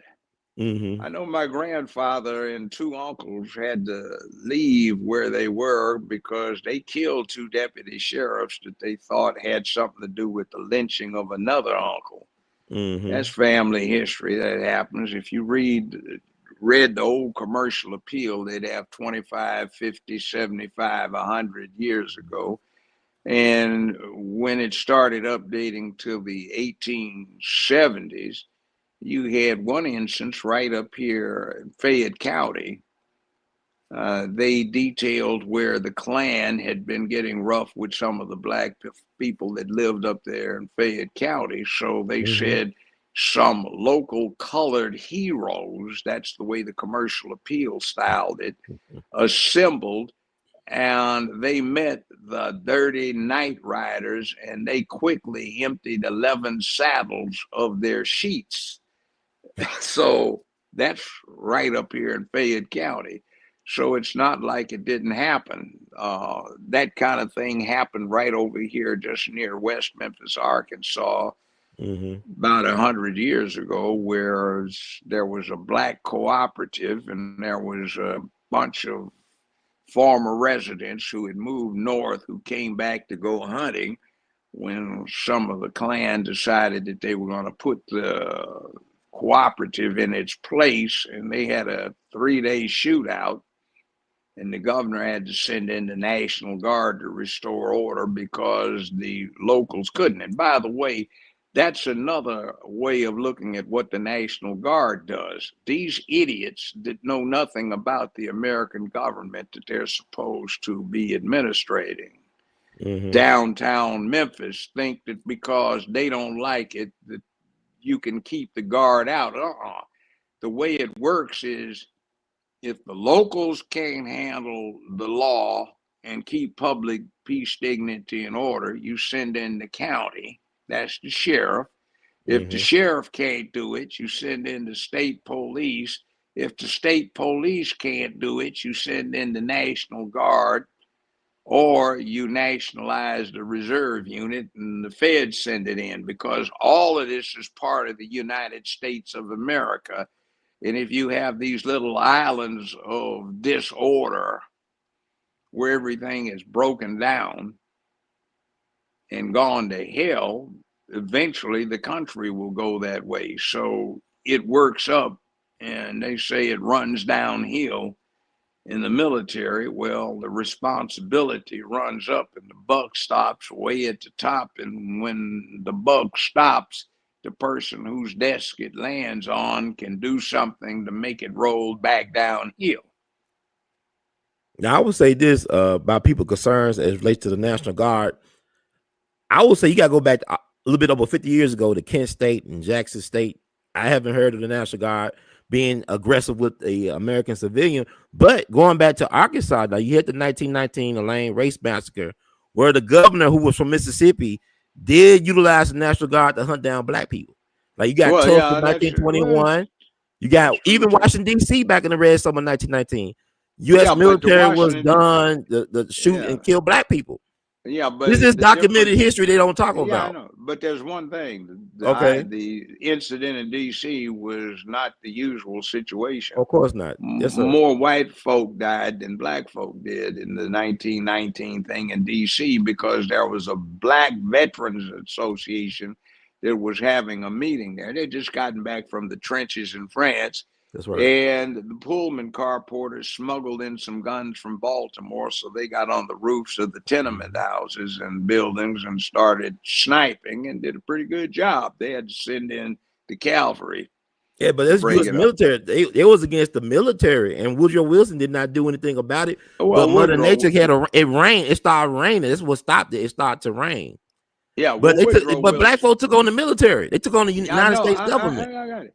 But you see, we don't focus on stuff like that. We focus on Tulsa, which was one of 123 incidents in that 1918 to 1921-22 period. Yeah. So some of them, the black folk prevailed, and some they didn't. But you see, here's the thing. The most recent and classic example of this is 1957 in Little Rock. Orville Faubus got up and said, I'm governor of Arkansas, and as long as I hold that position, ain't gonna be no niggers walk through the door of Little Rock High School. So Eisenhower, a Republican president, said, okay, in that case, we're gonna send down the 101st Airborne and nationalize the reserves, so we will send in the troops, and they opened the doors up. So the solution was is they just closed down all of the schools in Little Rock for a year till they open them back up. But see, this is a long precedent. And yeah, you talk about Kent State. Yeah, National Guard sometimes does bad things, but see, it doesn't have to, because we can take Memphis, set up a citizens militia, and make them a unit of the National Guard, give them that status, so the citizenry, instead of just having a drill meeting once a month, they go out and spend time on patrol backing up the police and the deputies, and we restore law and order to the countryside, and that can spread across the whole nation. I believe yes, sir. But also with Tulsa, I want to talk about. I listened to the oral histories and did some research. My understanding that the black men who were World War I veterans, they were whooping them white folks. They killed so many white people that they started dumping the white folks' body into the Arkansas River so they get covered up by quicksand. What happened with them is when they called in the National Guard, the State Guard, they respected the law. These black men respected law and order. They turned themselves in, turned their guns over. They put these black men in concentration camps, and that's when they burned down Tulsa, Black Wall Street. When we gave up our arms, our right to defend ourselves and our families, that's when they destroyed Black Wall Street within 24 hours. Well, yeah, but see, did they destroy anything black? Fact of the matter is black folk. See, the fact of the matter is in Tulsa, Oklahoma, the black folk had no real property rights. They were renters. The Native Americans owned all of the real property rights in Tulsa. So everybody black was just rental. They were renters. You know what's interesting about there wasn't any of that. But go ahead. What's interesting about that is that they also pay the insurance, and then they get 1 red cent from the insurance companies, the same insurance companies that insured the bullets of the white men and the guns of the white men that killed these black people. But they rebuilt though, and they came back stronger economically. See, they don't talk about that part of Black Wall Street. They were more vibrant during the Great Depression than a lot of parts of the country, but it was Negro removal, urban renewal that destroyed black economics in that town. But see, that's 100 years ago. I'm talking about recently, though. I'm talking about like the 60s and all that, where they start building the highways. Oh, yeah, well, like they did in L.A., right? The highways through the hood, through the neighborhoods. Back then, I was going back and forth between L.A. and D.C. back in the late 60s, early 70s. Yeah, I was a grown man. Young, but grown. I could buy whiskey and vote, so anyway. But you're right. I hear you. But we don't own nothing now, though. That's no problem. We don't own nothing in Memphis. Memphis is the blackest city in America. Black folks don't own nothing. Black business owners are struggling. We don't own nothing in Memphis. Our fault. Okay. What could we do with $6 billion? we could spend it on Cadillacs and chicken and malt liquor. Well, we spent it about the same thing on Cadillacs, chicken, malt liquor, fur coats. That's right. We like to look good. Because, wait a minute, from 1986, fast forward 30 years, from 1986 to 2016, that's how much black folks spent on church mortgages in the Memphis area. That's in the Memphis area, $6 billion? In the Memphis area, $6 billion. So-called poverty-stricken Memphis, $6 billion on churches. We spent $6 billion on church mortgages. I had some people in the econ department that I was close to. I was out there, I think it was 1986, and I went out and visited them. Said, Joe, take a look at this. I said, I recognize those. Those are some of the black churches in Memphis. It was not all of them, but we've accumulated the data. They owe $6 billion in mortgage payments to be paid out within the next 30 years. Now, you see, you get Hispanics, they tend to be Catholic. They put 2 pennies in the collection plate. We get black folk bragging about, I tithe 25%. Yes, I do.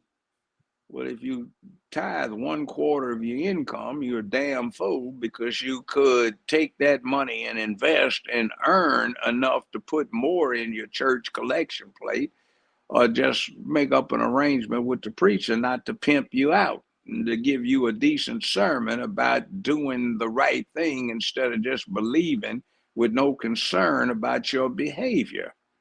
Mm. Yeah, See, the church should be the best looking. Yeah. I used to represent the Black Baptist Ministers Alliance Okay. back in the 80s. One Mm-hmm. of the lawyers that was representing them. And I got more preachers out of more messes that they should not have gotten into because they were preaching gospel. They used to have seminars on how to work the congregation over the course of several weeks, when they needed cash flow, on how to generate the cash flow by manipulating the emotions of their congregation. Mm-hmm. What kind of sermons to have, what kind of songs to have your choir sing. When you get a good vocalist, what you get her to humming sometimes, and how you stack it up and pass the collection plate when you open the doors to the church, and all these things about trying to increase your flow. I mediated a thing with one church. The preacher had died. It turned out he had had the congregation sign the deed to the church over to him. And one nephew was trying to be the preacher, and one son was trying to be the preacher. So I was supposed to referee 6 weeks worth of preaching, 3 weeks each. One was gay as he could be, and the other one had just got out the penitentiary. Wow. It acknowledged freely that he had been a pimp. So they were competing to see which one was going to be the new preacher. That was back 35 years ago, 36 years ago, no, 37, 38 years ago. But I mean, that's how ridiculous it gets. So, I mean, I used to go speak to a lot of churches. Yes, sir. And they'd take up a love offering for you, right? Mm-hmm. And I used to just say, I'll donate it back, put it for the education fund. So one time I forgot my hat. I like hats, so I went back to get my hat.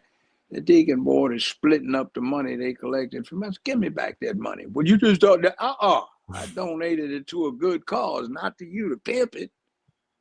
Wow. See, that hustle bit. See, anytime somebody's getting wealthy off of preaching to somebody, he's wrong, because he's not saving souls. He's trying to get rich. And $6 billion over 30 years. This is from 1986. That would be the mortgage that was going to mature the quickest was, I think, 21 years in there. And the extent was there were 3 or 4 that still had just been taken out, had 30 years to run. So that was from 1986. Wow. So that would drop back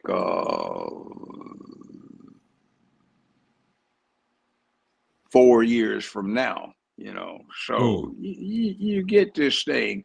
That's how much money we spent out of Memphis. And it didn't even go to a local mortgage company. Went someplace else, so there weren't even any secretaries or file clerks getting put to work on it. If you got control of the administration downtown and they did something effective, they would take all of the city money out of First Horizon Bank, which is not even an American institution. It's a Canadian chartered bank. So this money isn't even staying in the United States. Well, it used to be First Tennessee, right? Was it? Yeah, but you see, all the money went to First Tennessee. And under American banking laws, a bank can extend credit, lines of credit, do financing, and extend loans and stuff like that with up to an extent backed by a certain percentage of cash on deposit with the bank or with the Federal Reserve. So in other words, if you extend $100,000 in credit, you have to have a certain percentage of cash to back that up. So all of this money is going to First Tennessee, coming from the city, the county, the police department, sheriff's department, Board of Education, Memphis Light, Gas, and Water. All of these entities are putting this enormous amount of cash in First Tennessee, and they were financing projects for the big five type in Memphis: real estate acquisition, management, development, construction material supply, and then use the promise of allocation of city and county funds to bribe the county commissioners and the city council who were in on it and the elected officials, so they didn't even have to pull the bribe money out of their pockets. They could get it out of the city and county treasuries. Now, that's how they ran stuff. But when they did that, you see, what winds up happening is they have this scam going on where you get people who say, okay, how are we going to make some money out of this whole thing? So we need First Tennessee to take these bank accounts and do the financing. So First Tennessee could finance all of these entities, or these few entities that were into the big five I just recited. Now, what happens is First Tennessee, that was operated by Rose, who was the CEO that sold its interest to First Horizon, which is a Canadian company.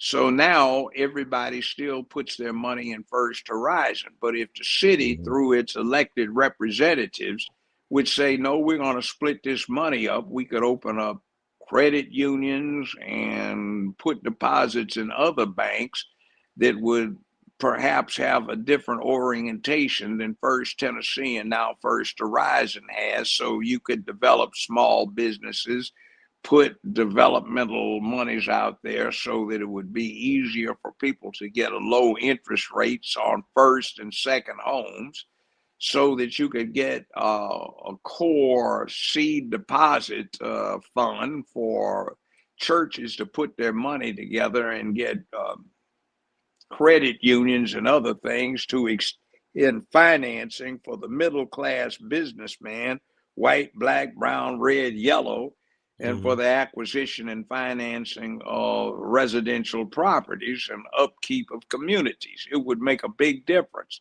You have health insurance problems that are endemic. There's no reason why the city couldn't expand its group plans and let the citizenry or the residents buy into that and get low-cost medical insurance. But these clowns downtown would never think anything like that. So, I mean, it's a great opportunity to use local government for the benefit of the residents, but they don't think of it that way because it's an opportunity to get rich quick. See, and I'm still looking at $8,600,000 from the bank, from the hotel deal through downtown development. I'm looking at $700 million. Strickland got set up to change the Liberty Bowl to a soccer arena, $3.5 billion to build a new football arena, $500 million to renovate the Mid-South Coliseum. We don't need to spend that on that kind of thing right now. We need to fix this city up and restore the infrastructure. Somebody sold all of the grass cutting machines that Memphis Light, Gas, and Water used to have in city sanitation, because it got an immediate supply of cash that could be misappropriated. And right now, our area looks filthy. It's full of trash. The judges downtown I don't think they have it in them to stay after a little bit after hours and arrange with the captains of the local precincts to get some of the people they put on probation that are supposed to do community service to clean this trash and debris up. I don't think they have that. I think Paul Young, he want the National Guard to do that. From my understanding, Paul Young will want the National Guard to clean up the city like that? Well, why does the National Guard need to do it when it's his job to see that the city does it? All right. That's See, great. also, why doesn't our state contingent do something about Poplar? You know, Poplar is not a city street. Okay, I didn't know that. It's a state highway, but they That built makes sense. around it, and it's still a state highway. But our Nashville contingent does absolutely nothing about widening that street, which it could do, since so many of businesses are going out of business because of the crime problem. So they could widen it, make those lanes so that people that don't drive too well don't drive over into the next lane, which is a pain going down Poplar. Mm-hmm. And things like that, you see, we don't take care of. Well, actually, this judge, like, you know, you think about Dr. King came here and he died trying to help the sanitation workers. Now the city trying to break their contracts with the unions. From my understanding, trying to get rid of their contracts with police union, the firefighter unions, the everybody union. They don't want to do unions no more. What's your take on that? Well, the unions bring it on themselves. I had an argument with some of the representatives of the unions a couple of years, 3 years ago. Mm-hmm. And what it was about, they wanted to say that the big issue with the unions was normalizing relations with the trans and rainbow communities. Like, wait a minute. I thought you were trying to deal with people getting jobs that got decent pay and benefits to it. You're talking about pushing a social agenda. And see, that's another thing too. There's no reason, if you want that the criminal court system doesn't work with the unions like I did 30 some years ago to set up apprentice programs. You overcome the union resistance to bringing outside people in to do work when you point out, hey, these people become dues paying apprentices who become loyal union members, which give you a purpose again. Huh? But see, nobody thinks about that these days. Okay, well, I want to switch to national news. I guess your take about Charlie Kirk. Were you aware of him when he was alive, and your thoughts about Somewhat. his death? Somewhat. I'm aware of some young black men in their 30s, mid and early 30s, who were fans of his. Sometimes it's not a matter of the message, but the messenger. Okay. And sometimes when you make a martyr of somebody, you run afoul of an old political science principle. Martyrs motivate masses. You kill the wrong person because that person brought a certain charisma to a point of principle that he or she was advocating, and you motivate a lot of people to do things they otherwise would not have done. When Dr. King was killed, essentially with young people, he was passe. Nobody was into civil rights. It was militancy. I'm black and I'm proud. Black power, Panther power to the vanguard.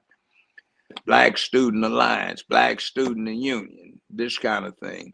But when they killed King, they made a martyr out of him, and they didn't even kill him for a civil rights purpose. They killed him because he was going to galvanize the anti-war movement, they feared, and he was likely to revitalize labor. So that's what, and in the record downtown on the King case, the Ray case, I was the last judge on that. It's replete with copies of internal FBI memoranda where they were discussing killing King. And by the way, that stuff is not newly released. It's been out there since 1990. It's just you had to make a formal request for it. Whereas what President Trump is talking about doing is just having it published. So a lot of questions aren't answered if you don't know the questions to ask.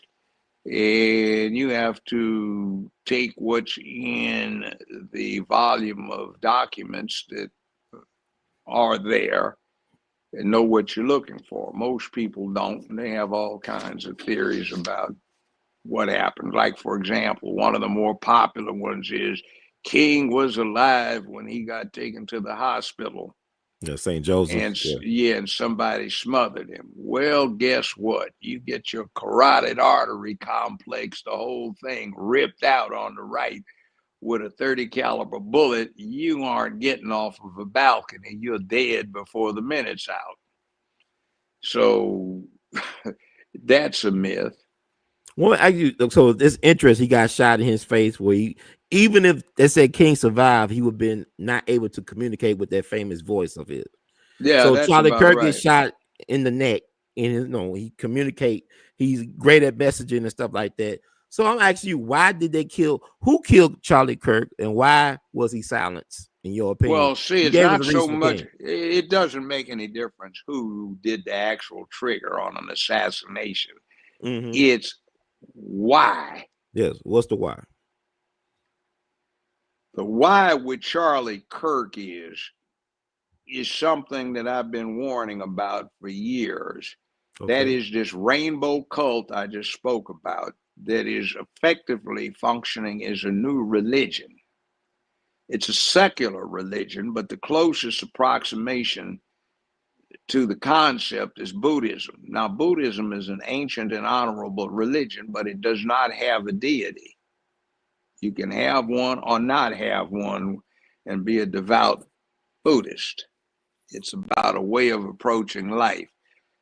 This Rainbow Coalition is not about homosexual behavior.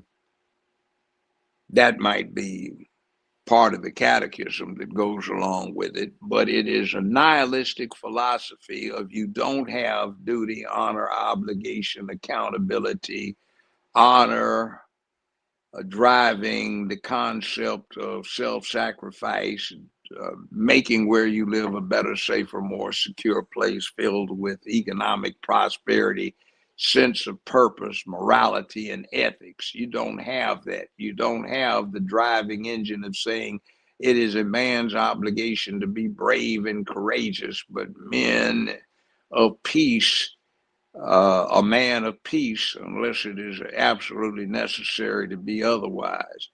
You have something that says it's okay to run, it's okay to be a coward, you're entitled, somebody's supposed to protect you, you don't need to have the masculine fortitude of standing up to a bully, somebody's supposed to do that for you, you're supposed to be put in a cradle when you're born and left there until you die, and somebody has an obligation of promoting your emotional stability rather than you being hard enough to go deal with the hard things. And it falls right into that old saying, hard times produce hard men. Hard men can produce good times. Good times produce weak men. Weak men produce hard times. And it's a cycle that goes up and down. And right now we've had some decades of weakness in this country where masculinity has been specifically targeted for a takedown. And the ideation is for weak, emotional, soft, effeminate males rather than masculine men. Toxic masculinity, remember. Oh, yes, sir. But also, I'm thinking about, you got the wheels in my mind turning about, you talked about King. King was getting into a place of affecting public policy. Like Dick Gregory said, it killed King because he was getting in that place to affect public policy as relates to the war and economic situation. And Charlie Kirk was getting into a place. Some people feel like Charlie Kirk got killed because of his stance. He was like having second thoughts about being so pro-Israel and talking about the Palestinians' fate. And that some people claim that he turned down $150 million, that he basically bit the hand that fed him. Because even with King coming out against the Vietnam War, April the 4th, 1967, at Riverside Church, he was dead in Memphis, April 4th, 68. He came out against the Vietnam War. King wasn't a problem when he was talking about integrating restaurants and whatnot. No, like But I when he said, started talking about the Vietnam War, he lost funding for the Southern Christian Leadership Conference. Charlie Kirk allegedly was off $150 million, and he turned it down, and them folks got rid of him. That's what some people think. well, see, you have to understand where Israel is. See, Israel stands as a proxy for the United States. It's an opportunity that the United States has availed itself of testing its ground and air weaponry, anti-aircraft devices, anti-aircraft lasers, missiles, tanks, tank defense systems, passive versus reactive armor, tactics and strategies for mobile warfare in an area like a desert, which corresponds to Central Europe, where you have the gap leading from West Germany into East Germany through Ukraine, et cetera, which represented conventional war.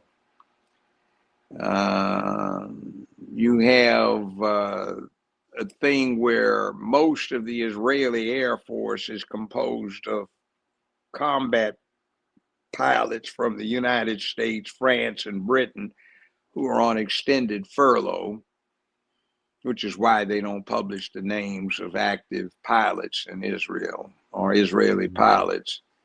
You have intelligence gathering, and you have a situation where intelligence is gathered. Mossad, Saudi counterintelligence, and Egyptian intelligence, that's two Islamic countries and a Jewish country. They closely cooperate with the United States in gathering and dispensing intelligence in the area. So the problem we're having with that sort of undercuts the old strategies and tactics is that these idiots opened up the border for 4 years, and they allowed it to be stormed, not just infiltrated by Al-Qaeda, ISIS, radical factions from Iran, from North Korea, the People's Republic of China, etc. Actually, it seems like the agents from the People's Republic of China are trying to keep things down because they've got such large investments in the United States that they don't want to lose the benefit. Right. So it's all kinds of crazy things going on there. Remember that thing after 9/11 when people got upset because that airplane took off from New York with all those Saudis on board? Well, my brother was running the security for that. His name's Cliff Stewart, late Cliff Stewart of Los Angeles, a grand master of martial arts.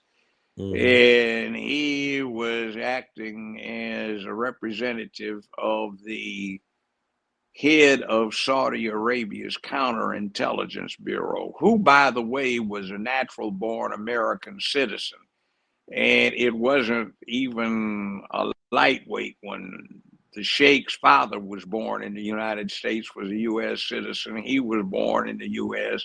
His wife was born in the U.S. His children were born in the U.S. He went from public school, from kindergarten through grad school in California. And that was who was in charge of Saudi counterintelligence. So him, you get out of America so the bozos don't go get a false revenge on somebody who is a national intelligence asset. So that's the role Israel has been playing over there. And like any kind of chess game, when you are playing over and over with the same opponent, sometimes every move isn't the same and different results come out. And the thing with Israel is this: the Islamic side can keep losing over and over and over. It just becomes embarrassing. A lot of face is lost, but no big deal. If Israel loses just one time, they're wiped out. And Israel looks at Masada as an inspiration. Masada was a Roman fortress, and Israelis were part of the Roman Empire. They were citizens of Rome, but every 7 years, somewhere in the Roman Empire, on average, Jews rebelled. So the Romans looked at this as a problem. So they rebelled in Israel, and they captured the Masada fortress, but the Roman legions quickly reduced it. So rather than be taken prisoner and sold into slavery, every single man, woman, and child that had sought shelter along with the defenders of the fortress either were killed or committed suicide. So Netanyahu, who by the way advertises himself as an atheist, say that if Israel is in danger of being overrun, they'll just nuke everything and try to take down as many people as they can as a last gasp effort to say, hey, you should have helped us. So they do have nukes, and people are aware of that. So rather than having the fallout, literally and figuratively, from a real nasty situation over there, Israel gets protected. Now, there's something unique about Israeli government. We talk about, fantasize about James Bond, 007, quite there, you know, he's got a license to kill and all of that, you know. Well, the Mossad actually, under Israeli constitutional law, is legitimately and legally enabled to commit murder or to kill in the name of Israeli diplomacy.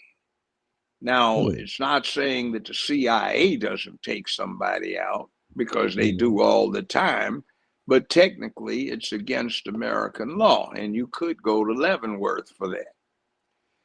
So what winds up happening is with Mossad, they have a whole lot of people who are kind of freaked out that his organization over there can train, courtesy of the government, that we or they or somebody else is equipped and help train, and come over here and kill you if you get out of line, and people will think you had a heart attack or some fanatic over here behind some cause was trying to get you. Right.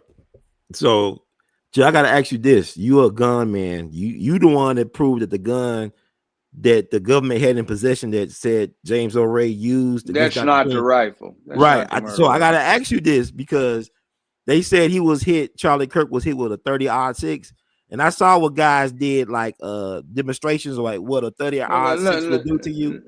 Let me I tell you mean, where you. Let me he tell won't you have where a you. neck. You don't supposed to have a neck, right? If he got hit with Yeah, but the 30-06. point is, it depends on what the bullet's about. Some bullets are deep penetrating for large animals. They don't expand much. Some are full metal jacket. They aren't supposed to expand at all. And some, when they hit, they just blow up. It depends on the bullet. Now, that shot from about 150 meters, any white-tailed deer hunter in southeast United States could make that shot easily. Do it all the time when they put Bambi in the freezer. Bambi is quite tasty when properly prepared. So that's routine. You're shooting for a target about this big on the deer, which is his heart, aorta complex, and maybe a little bit more if you go for the lungs, but then he might run 110, 150 yards and you got to trail him or track him. But that shot here, or now they're saying it went in from the back rear. Right. You know, I mean some JFK stuff. Well, yeah, but that's got to be resolved. But see, the real thing is not the mechanics of the shooting, but why was he shot? See, here's this thing. Governments tend to plan, carry out, and cover up assassinations. Private individuals carry out murders, and governments prosecute the murders. So the question is not the mechanics of the shooting, it's why was the person shot? If the why was just personal motives, it's homicide. Happens all the time. You have cranks, mentally ill folk, all kinds of sickos running around. And you've had a decade of motivating the sickos to think they're fantasies, homicidal fantasies, are legitimate. You've caused a group of mentally ill people, this trans community, for example, these pedophiles, to think they're normal and to buy into the victimhood thing that is being dispensed so freely, especially in Memphis and places like that, like this. And they don't have a purpose or a cause, and they despise themselves. So when you get people like that, they're suicidal, but they don't necessarily put the gun to their heads. They don't necessarily take poison. They don't necessarily slit their wrist. They do suicide by drug, where they overdose. Man, drugs claim dude, man. No, he killed himself. He knew he was going to die. He couldn't stand himself. Or suicide by cop, or suicide by neighbor, which is a up and coming thing. Suicide by fellow community member.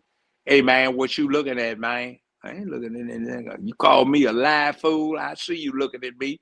You think I'm sweet or something, man? Look, man, I ain't paying you no attention. Don't tell me what I ain't gonna do, man.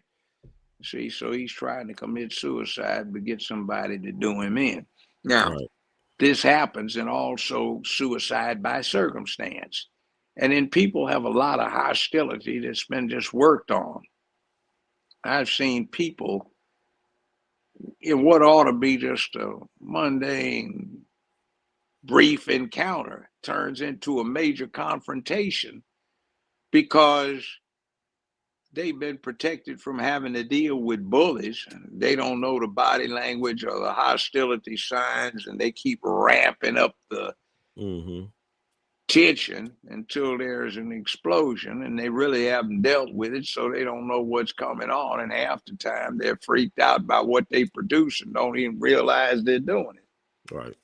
Which is, by the way, one of the problems a lot of women have with dealing with men. It's not so much that they're women. It's just they, too, haven't been through this thing of being 5 years old, and you work from 5 till you get 18 or 19 or 16 or 17, and you've learned that if you do X, you're likely to get a combat resulting. If Y, maybe it might be a little shoving, but Z, well, you just exchange words, but that's as far as it goes. So a lot of women do stuff that provokes the planetary apex predator into being violent, and they don't realize it. They think it's because of toxic masculinity, but it's not. It's just put yourself in a situation where what you're doing is, thanks to eons worth of evolution, is going to produce a combat, and you don't realize it, and you're singularly ill-equipped to handle what you provoke, so it doesn't work too well. But a lot of that goes on, so I see it. Yes, sir. You got these wheels in my mind turning. I'm thinking about, you said the Mossad had a license to kill. You brought up 007. I'm thinking about Murder Inc., the real Murder Inc. It was invented by Jewish gangsters Lansky and Siegel and Buckhopper. Kennedy. Joe Kennedy. Yeah. See, he Joe invented Murder Kennedy. Inc. See, Joe Kennedy out of Boston was supposed to do the hits for Italian Al Capone in Chicago. If you saw Road to Perdition with Tom Hanks, yeah, I said that was a good movie. That was Joe Kennedy. What was the one with Liam Neeson? He played the detective in the 1930s, early 40s, Mallory or something like that. Okay. Marlowe, yeah. Okay, they had some real Hollywood moguls in there as character. Alfred Hitchcock was by name one of the parties in the movie, and also remember the American ambassador to England, who was the organized crime figure behind the scam that was being run, that Marlowe was solving. That was Joe Kennedy. He was ambassador to England on the Roosevelt. Yeah. See, he ran bootlegging in Boston, Also, he ran the docks and the warehouses. And by the way, he kept black folk off of the docks and warehouses so they wouldn't take Wow. those lucrative jobs. So maybe the Mm-hmm. family history is It's interesting. damnation catches up, you know. So it is what it is. Mm-hmm. Well, I gotta ask you about the alleged assassin, the Tyler James Robinson. I saw the text messages. Have you read those so-called text messages? Yes, it's like, did he have a tranny boyfriend, you know, who was going through the change? See, you get this situation developing where armed trannies who are trying to run with this and claim credit for it. That's a dangerous phenomenon because remember, Mm-hmm. it's a new religion that's being established.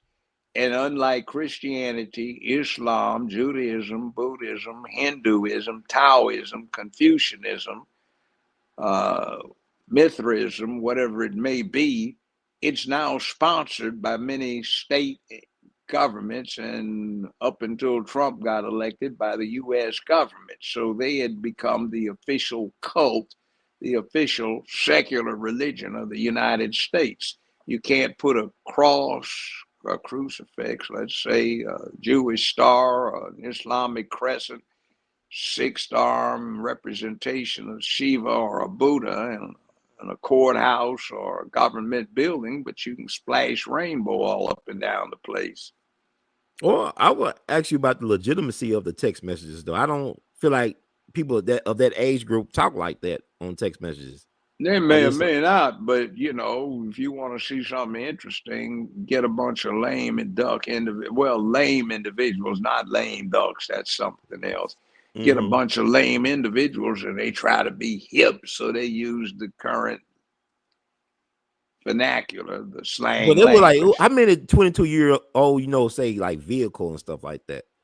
Like, I mean, have you read the text, man? Like vehicle, Yeah, I oh my know, but love, and they don't sound yeah, like a lot of young people talk like that. I get messages from young people; they don't talk like well, it used to be, even let's just take the black thing. It used to be that people used a lot of big words when you were being militant, you know, like the Okay. dichotomies and the spiral of negative dialectics just lead to the avaricious pig power structure. You know, like there's a whole bunch of multiple syllables thrown in there, you know, avaricious pig power structure with its syphilitic blah blah blah blah blah imposition, you know, this kind of thing. See, the language is interesting. Sometimes when you get a movement, that's the most damning indication that you've got that kind of movement is because they seize upon multisyllabic words to describe what they're doing. See, a vocabulary can expand how you think, that. Mm-hmm. not just your expression of your thoughts. So sometimes when you start trying to think out of the box and create what in your mind is a revolution, you have to deviate from simple language because simple language does not express the concepts adequately. You take the peasant, look what Mao did with the People's Republic. He took a slave status nation assemblage of peasants Mm-hmm. and he turned them into a scientific, military, economic powerhouse that rivals the United States for control of the world in science, technology, engineering, math, warfare, air warfare, land warfare, naval warfare. It's got the biggest navy in the world. Mm-hmm. You see, that is interesting how they do that. Same thing with the Russians. The Russians took ignorant enslaved peasants, and when they had worked their programs, dictatorship of the proletariat, and there were no significant numbers of Russians with a living memory of their enslavement under the czars. They had glasnost and perestroika under Gorbachev in 1990, which is exactly what Lenin wrote about in 1919, predicting it and laying out the blueprint. So other people think in terms of long term, but unusually for America, it thinks in 2-year segments. Now, that can be a good thing or a bad thing because it doesn't keep long grudges because it has a very short memory. Okay. You travel around the rest of the world and you go in a coffee shop and they're singing about something that happened in 1286. That's in the 13th century. This is the 21st century. Right. And they're singing about it in a pop hangout. Mm-hmm. And we're banging around on hip hop. See, I want to. You got me thinking again. They have not produced a manifesto. Normally, guys have manifestos. They have one. He don't. He has not been produced on him. They have one. No, they have one. They have one. Okay. Gay Manifesto of 1972. They published it. Oh, okay. It's got all kinds of things, government action, state action. BLM used to publish portions of it. So the Gay Manifesto of 1972. 72, yeah. Okay. So well, I like my concern though, Judge, with this case in particular, with the this James or what the hell? What's his name? Tyler Robinson. I hope he'll get a good defense team like James Earl Ray didn't get his chance in court. I don't know if he's actually the shooter. I have concerns that he's a patsy, that he's not actually the real. He's a Manchurian candidate. He may be. I want the truth to come out. Cause I saw what Eric may be. Yeah, okay, but you see, the real crux of this matter is that for the last several decades, Hollywood, Madison Avenue, the news industry, the communications and entertainment industries have been glorifying dysfunction. A big part of the dysfunction that they have been advancing is that it's anti-masculine. It glorifies emotional release rather than objectivity and self-control. It gets rid of all of those classic things that made up character: duty, honor, obligation. I've recited them before. And it says, do your thing. You're the only thing that matters. And when you are emotional and somebody asks you why you did it, a legitimate answer is, I was emotional. You see? Yeah. What was your motive? I was emotional. Well, didn't you see that you had a duty? I don't have any duty. You're not black and you're proud. You're not white and you're proud. You are a freak and you are ashamed and you want to go get surgically neutered and fixed by a veterinarian so you can be something else and claim to say, I have a fantasy that I want to imitate. I want to be a counterfeit woman. And, they make it a crime to pass counterfeit money. But here you are passing off counterfeit gender. And by the way, it's a selfish thing. Birds have courtship rituals. Mammals have courtship rituals. Dinosaurs apparently had courtship rituals. Male peacocks don't look like peahens. Lions have manes and lionesses are smaller and sleek. Silverback male gorillas are 800 pounds and the females are about 150. There are all sorts of things. Male and female, they smell differently. Men and women are obviously different when they're naked. But, the cultural traditions to back up biological, physiological evolution are that you dress like what's underneath so girls can boy watch and boys can girl watch. Now you got these trannies running around trying to be counterfeit women and counterfeit men, and nobody girl watches or boy watches anymore because you don't know what the hell you're looking at. So it's destroying the human reproductive thing.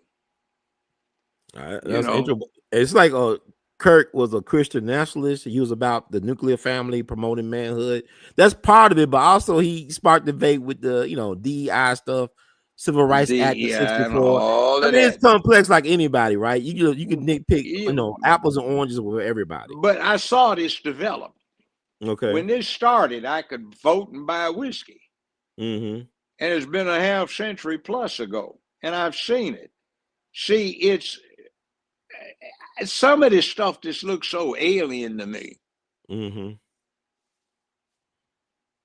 I'm black and I'm proud. Get out of my way and I can do it myself. Mm-hmm. That's a hell of a lot different than you owe us. When are you going to do it for us? When are you going to give us what we have? Reparations would be nice, but we switched over from get the hell out of the way, we'll take it, to when are you going to give it to us? Everything will be all right. Just cut the check. No, it's not going to be all right.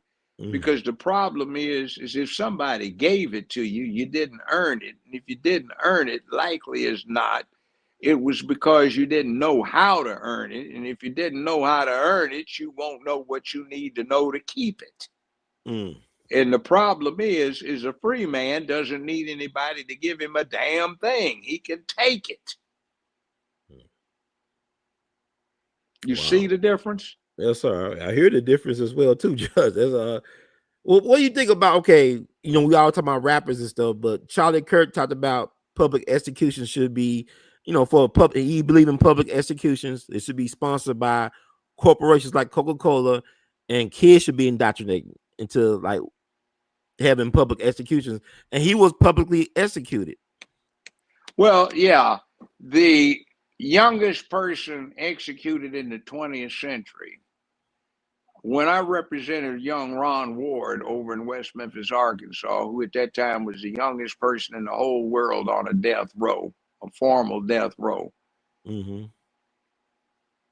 Part of the 12,482 page hardbound book printed brief that I had to get done with my local collaborator, who was about that thick. The youngest person executed in the United States in the 20th century was in 1934. They executed a 10-year-old girl for stealing 14 cents from a Woolworth 5 and dime. Mm-hmm. That was during the Depression. So they tried her as an adult on Monday, and they hung her on Wednesday in a public execution. Wow. Over here in Arkansas. With no appeals, right? She didn't have a chance to get didn't have a chance for an appeal. Right. That's crazy. They wanted to make an example. So there is something to be said about a high noon execution in Court Square or in front of City Hall and preempting all the local TV stations so they have to carry it, versus somebody being strapped down in a sequestered room and get an IV put in and then quietly juiced and put to sleep and then killed in his sleep. It's kind of nasty. If you're going to make a deterrent, make a spectacle of it. There's a point to be said about that. I don't think the death penalty deters crime. I've signed off on jury verdicts that found the person liable for a death sentence, but it doesn't deter anything. And in fact, for certain types of individuals, it's an incentive to commit homicide because they hate themselves. And if you kill somebody and they give you a death penalty and they put you to sleep, then that's what you wanted anyway. I mean, electric chair is the most artful. When you put somebody in an electric chair, you literally fry them. They sizzle and bubble and smoke like frying bacon, literally. Jesus Christ. Have you witnessed that, Judge, yourself? Have you witnessed somebody? I've seen some actual films. Mm-hmm. I mean, go ahead. I'm sorry. Go ahead. Color. Now, I don't think about Kirk. He's interested to me because he talked about you need gun deaths. I'm paraphrasing. I don't want you need gun deaths to protect the Second Amendment and other rights. And also, he talked about you shouldn't have empathy? Well, empathy is not necessarily, in my opinion, bad, but you have to have it controlled. You can't have unlimited empathy. In other words, Okay. I understand what it is to be without, so I understand how you want. Therefore, I excuse and overlook any kind of commission of any kind of crime that somebody commits. And because I empathize with them to a large extent, I look at the perpetrator of the crime as a victim of society. So it's not his fault. The rest of the people that he takes down are just collateral to him being a victim. That's crap. There's this thing called free will and personal accountability that's a foundation for modern Western society that seems to be getting shoved under the rug these days. Well, let me ask you this. I can switch gears a little bit. I close it out. I appreciate you taking time with us today. I want to ask you about the people recognizing the Palestinian state, like the UK, Australia, let's see, France, Canada. Like the Western world is finally acknowledging the Palestinian state. What do you think is going to Well, happen now? it's not new. For the last 50 years, there's been this schism. The Russians or the Soviet Union and China wanted two states. That's recognizing Palestine. The United States, England, and for a while, France wanted to keep Israel as a unified factor. France and England wanted to keep Israel as a unified place rather than dividing it up because of the Suez Canal. 1956, Eisenhower had to take some strong steps to keep France and England from starting a real live shoot 'em up over there behind the Suez Canal. So that, by the way, is something Memphis could be interested in, because if we do what we could do and load up barges here on the world's largest barge loading, unloading facility on President's Island, we could load barges up here, ship them down, or send them down to New Orleans, put them on ocean-going barge transport, send them across the mid-Atlantic where the weather's better than otherwise, through the Mediterranean, through the Suez Canal, and directly on into Asia. Pick up a load of Toyotas and Mitsubishis and Hondas, Hyundais, and so on and so forth, and bring them back and save 9,000 miles off of the one-way trip across the Pacific to the port of Los Angeles at Long Beach Harbor, and then 2,000 miles on a train to get to Memphis to get into the North American distribution net. You could save 9,000 miles on the trip, and the fact of the matter is you get them right to the center of the net by the cheapest method of transport, which is by water. I'm asking you this. That's a hell of a vision, Judge. Do you think Memphis right now needs a strong man in politics? Like you need a bully? Do. Like you look at Richard Daley, what he did in Chicago. He didn't please everybody, but he got the job done. I love Chicago. He was in charge. I love how it looks. He was in charge, and he had a program. Yeah. These guys, old time politics was what it was. It was crooked, but the bosses made sure that the ordinary man in the street got something out of the deal. Even Boss Crump, right? Even him. Tammany Hall. Al Capone running the shadow behind Chicago governance. But you see, then you have people who operate on principle. The people, elect you, and you have an independent source of income, or you made it in life, so you're giving back and you're trying to run efficient government for everybody's benefit. That's the second kind.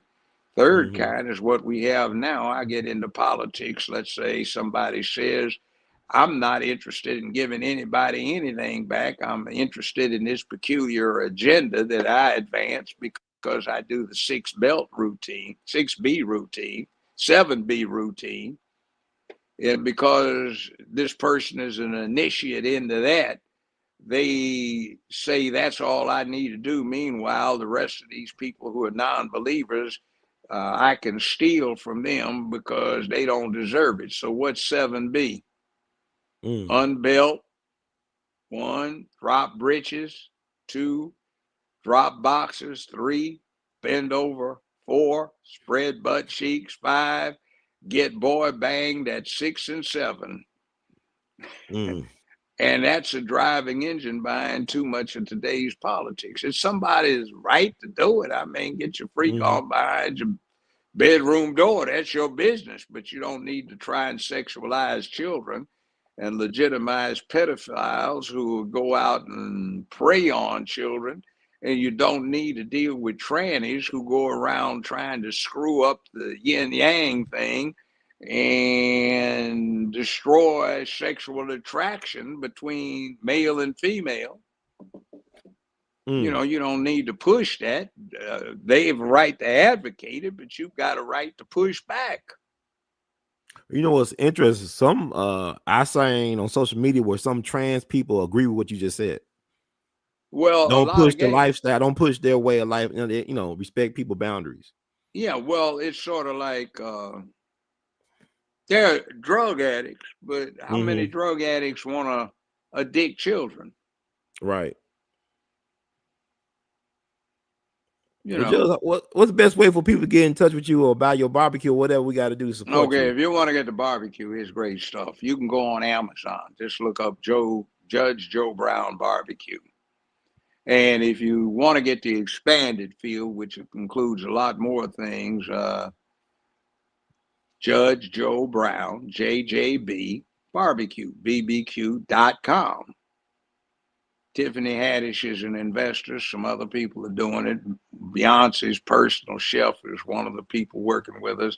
He's kind of sanitized old time, you know, unhealthy stuff that I've been working on for 40 years. So now they can sell it in Sprouts and Whole Foods, which they do elsewhere.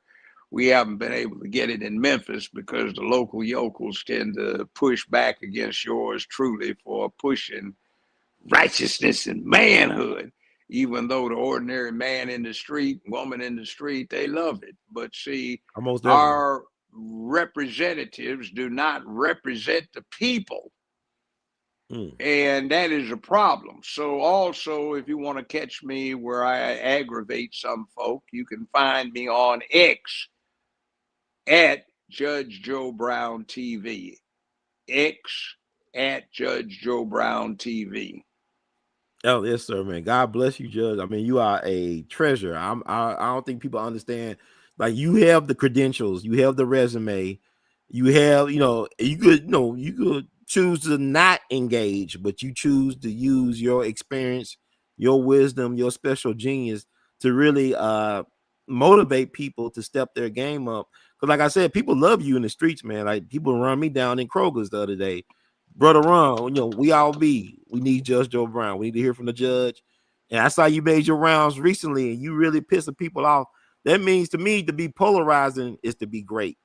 It's like Trump. No matter what you feel about Trump, he's great because he pisses people off. He motivates people at the same time.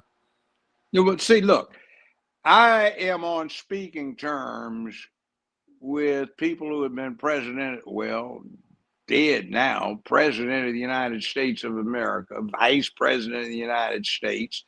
Also, somebody that worked for me was the last person executed on California's death row, Tookie Williams, who co-founded the L.A. Crips. When he was 14, 15, we hired him to do stuff for us when we ran a playground. Me, a guy named Ron Chappelle, who was official, and Cliff Stewart, official, and I was kind of the ex officio volunteer. We had a couple of movie star types down there, Tracy Reed, who was in the movies, and Vivian Parker. There were some beautiful women, so all of the young brothers used to come down and look at the women. Man, y'all pulling him down, man. Damn, man. I had to come down there and learn. We had a radio station. I was the DJ. It didn't have much power. We had first run movies because we conned the distributor into saying, well, I'd like to help you guys. You know, you've convinced me. I'll help you out. If you can find somebody who's a licensed projectionist, I'll give you all of the free one movies you want for 2 weeks at a time. So Ron pulled out his union card. He was the only licensed black projectionist in L.A. Wow. It's that Okay. you guys tricked me, didn't you? Yeah, we did.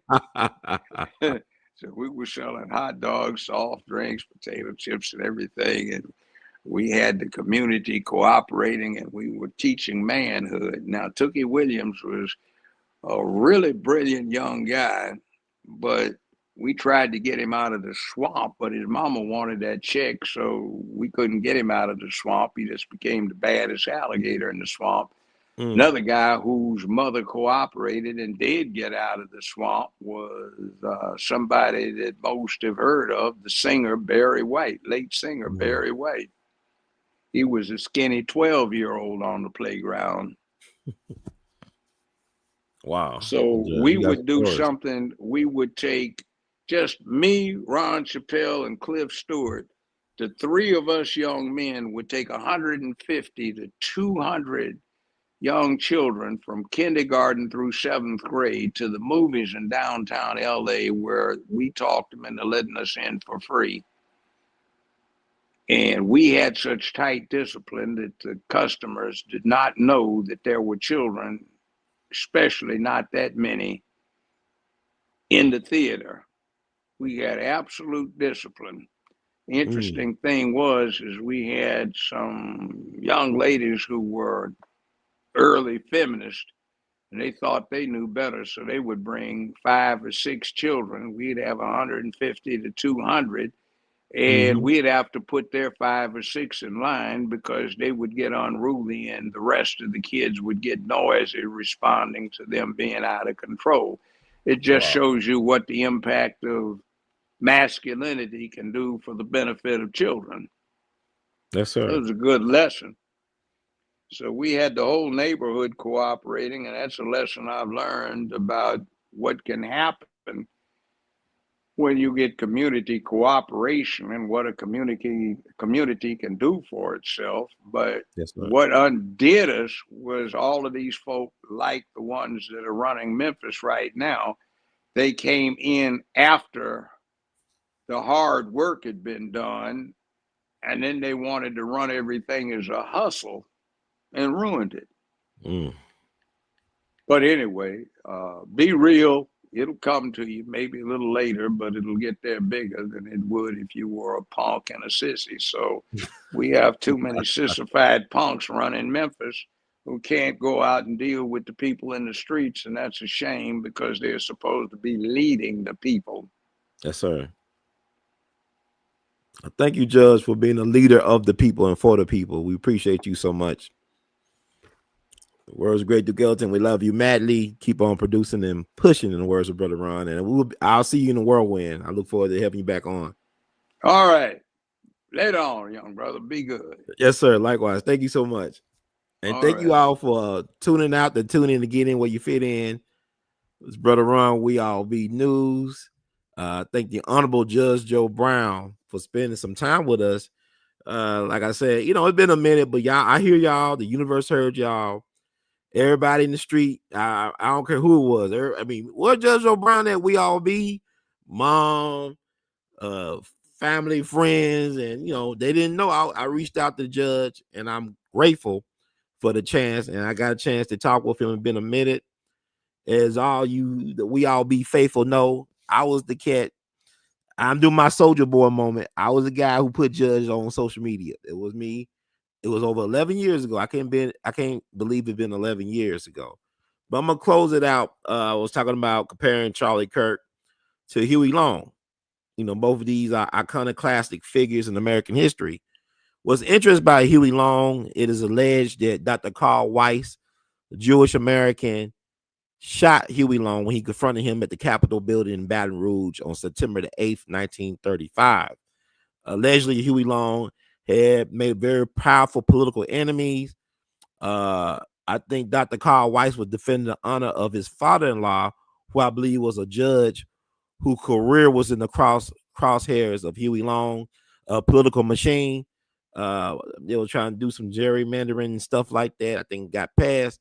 So allegedly, Carl Weiss approached Huey Long with his arm. Huey had all these armed bodyguards around him. There was death threats on his life because he was a very powerful, polarizing figure in not only state politics but also national politics. He was a real threat to Franklin Roosevelt in the 1936 election. He actually wrote a book that was, I believe, published posthumously called My First 100 Days in the White House, where he had a cabinet of rivals, like people that would be his political rivals, were put in places of importance in his cabinet. So this came out after he died. I read the book years ago. It was an interesting book. He truly was a visionary. But allegedly, Dr. Carl Weiss shot him. My understanding, Dr. Carl Weiss either punched him in the face or slapped him because he had a bruise on his lip. When he was lying in state, you can see the bruise on his lip. So some people claim that Dr. Carl Weiss didn't have a gun. He just hit Huey Long. But the bodyguards responded by shooting him up like Swiss cheese. When they exhumed his body, Dr. Carl Weiss' body was exhumed back in the early 90s. They said he had like 60 bullet wounds inside of his carcass. So I guess he was hit 60 times by the bodyguards. But some people believe that Huey got hit by one of his bodyguards, friendly fire, ricochet, whatever. And some people allege that somebody went into Dr. Carl Weiss's car to get his gun, retrieve his gun, which was in his car allegedly, and place it at the scene of the crime. I don't know. But Dr. Carl Weiss was Jewish. Ernest Hemingway allegedly claimed that when he was in Paris, he had a skylight at his home fall on his head. He had real bad NASH that stayed with him for the rest of his life, the scar on his head.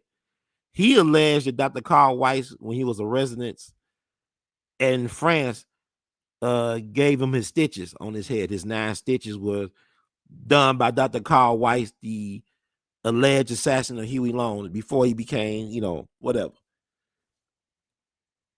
People claim Kirk was taken out by some Zionist forces, by maybe Mossad, by maybe Netanyahu, how Kanye would say. I don't know, man. But I just thought there's interest. I want to make sure I let people know about the eerie coincidence between the life and death of Huey Long and Charlie Kirk, who both died. They died 90 years apart. History don't always repeat, but it does rhymes. It rhymes. Okay. So thank y'all. Yeah, thank you for giving my flowers. Yeah, Sister Betty. Yes, I was the first. I gotta be like Little Richard now. Cause like time is going so fast, but like when I started doing it, I've been doing podcasts and whatever y'all call it for 18 years. I've been doing this for 18 years. Like, I was doing investigations, going on the scenes, mysterious, strange fruit in Mississippi. I did a lot of those cases. So it's weird to look at this stuff now. How so many, I'm glad to see so many other Black content creators doing this, but I actually was one of the trailblazers for this. My first podcast was January the 7th, 2007. So that's how long I've been doing this, on and off. So thank you, Sister Beth. Yeah, there he said, yes, you were the one. I was the one. Bob was one of Bob's chosen. And that's why I feel the need to come back. I know they've been trying to get rid of me, man. It's like, it's weird to do the work I do. I don't feel like I get the love. I do get the love, but you know what I'm saying? Like, I got a lot against me. It's like people will conspire. Like, Judge talk about the city. Judge is really a celebrity. He has money, but he's not respected among the so-called elites of the city. He got the love of the people, but he's not. They fear the judge. They hate the judge, but they know it was that old saying go, a hit dog hollers. Judge be telling a lot of truth about these people. He be telling a lot of truth about these people. But anyway, thank y'all for tuning out, to tune in, to get in where you fit in with Brother Ron. This is We All Be News Free Dixie for the 21st century. And disclaimer, the viewpoints shared by guests and hosts are not reflective of the We All Be Group Incorporated. This is just our opinions. We believe in freedom of speech. We believe in the First Amendment. We believe in everybody's a star. Everybody should have a chance to be heard, and their voice should be amplified. So thank y'all once again. Love y'all. Until the next time. Support We All Be. I know how to do it. You cash out your support $ R2C2H2. You could, support our patreon.com/We All Be. Have big announcements coming up for the Patreon and my longtime supporters. PayPal and Zelle support R2C2H2 @gmail.com. Even Vimo at R2C2H2. Apple Cash 901-299-4355. And also you could, send a money order to the P.O. Box. That's attention, Brother Ron Hurd, the We All Be Group Incorporated, P.O. Box 752-062, Memphis, Tennessee 38175. Until the next time, we all be live. We all be us. We all be in it to win it. One love. Thank y'all so much. Y'all, I most definitely appreciate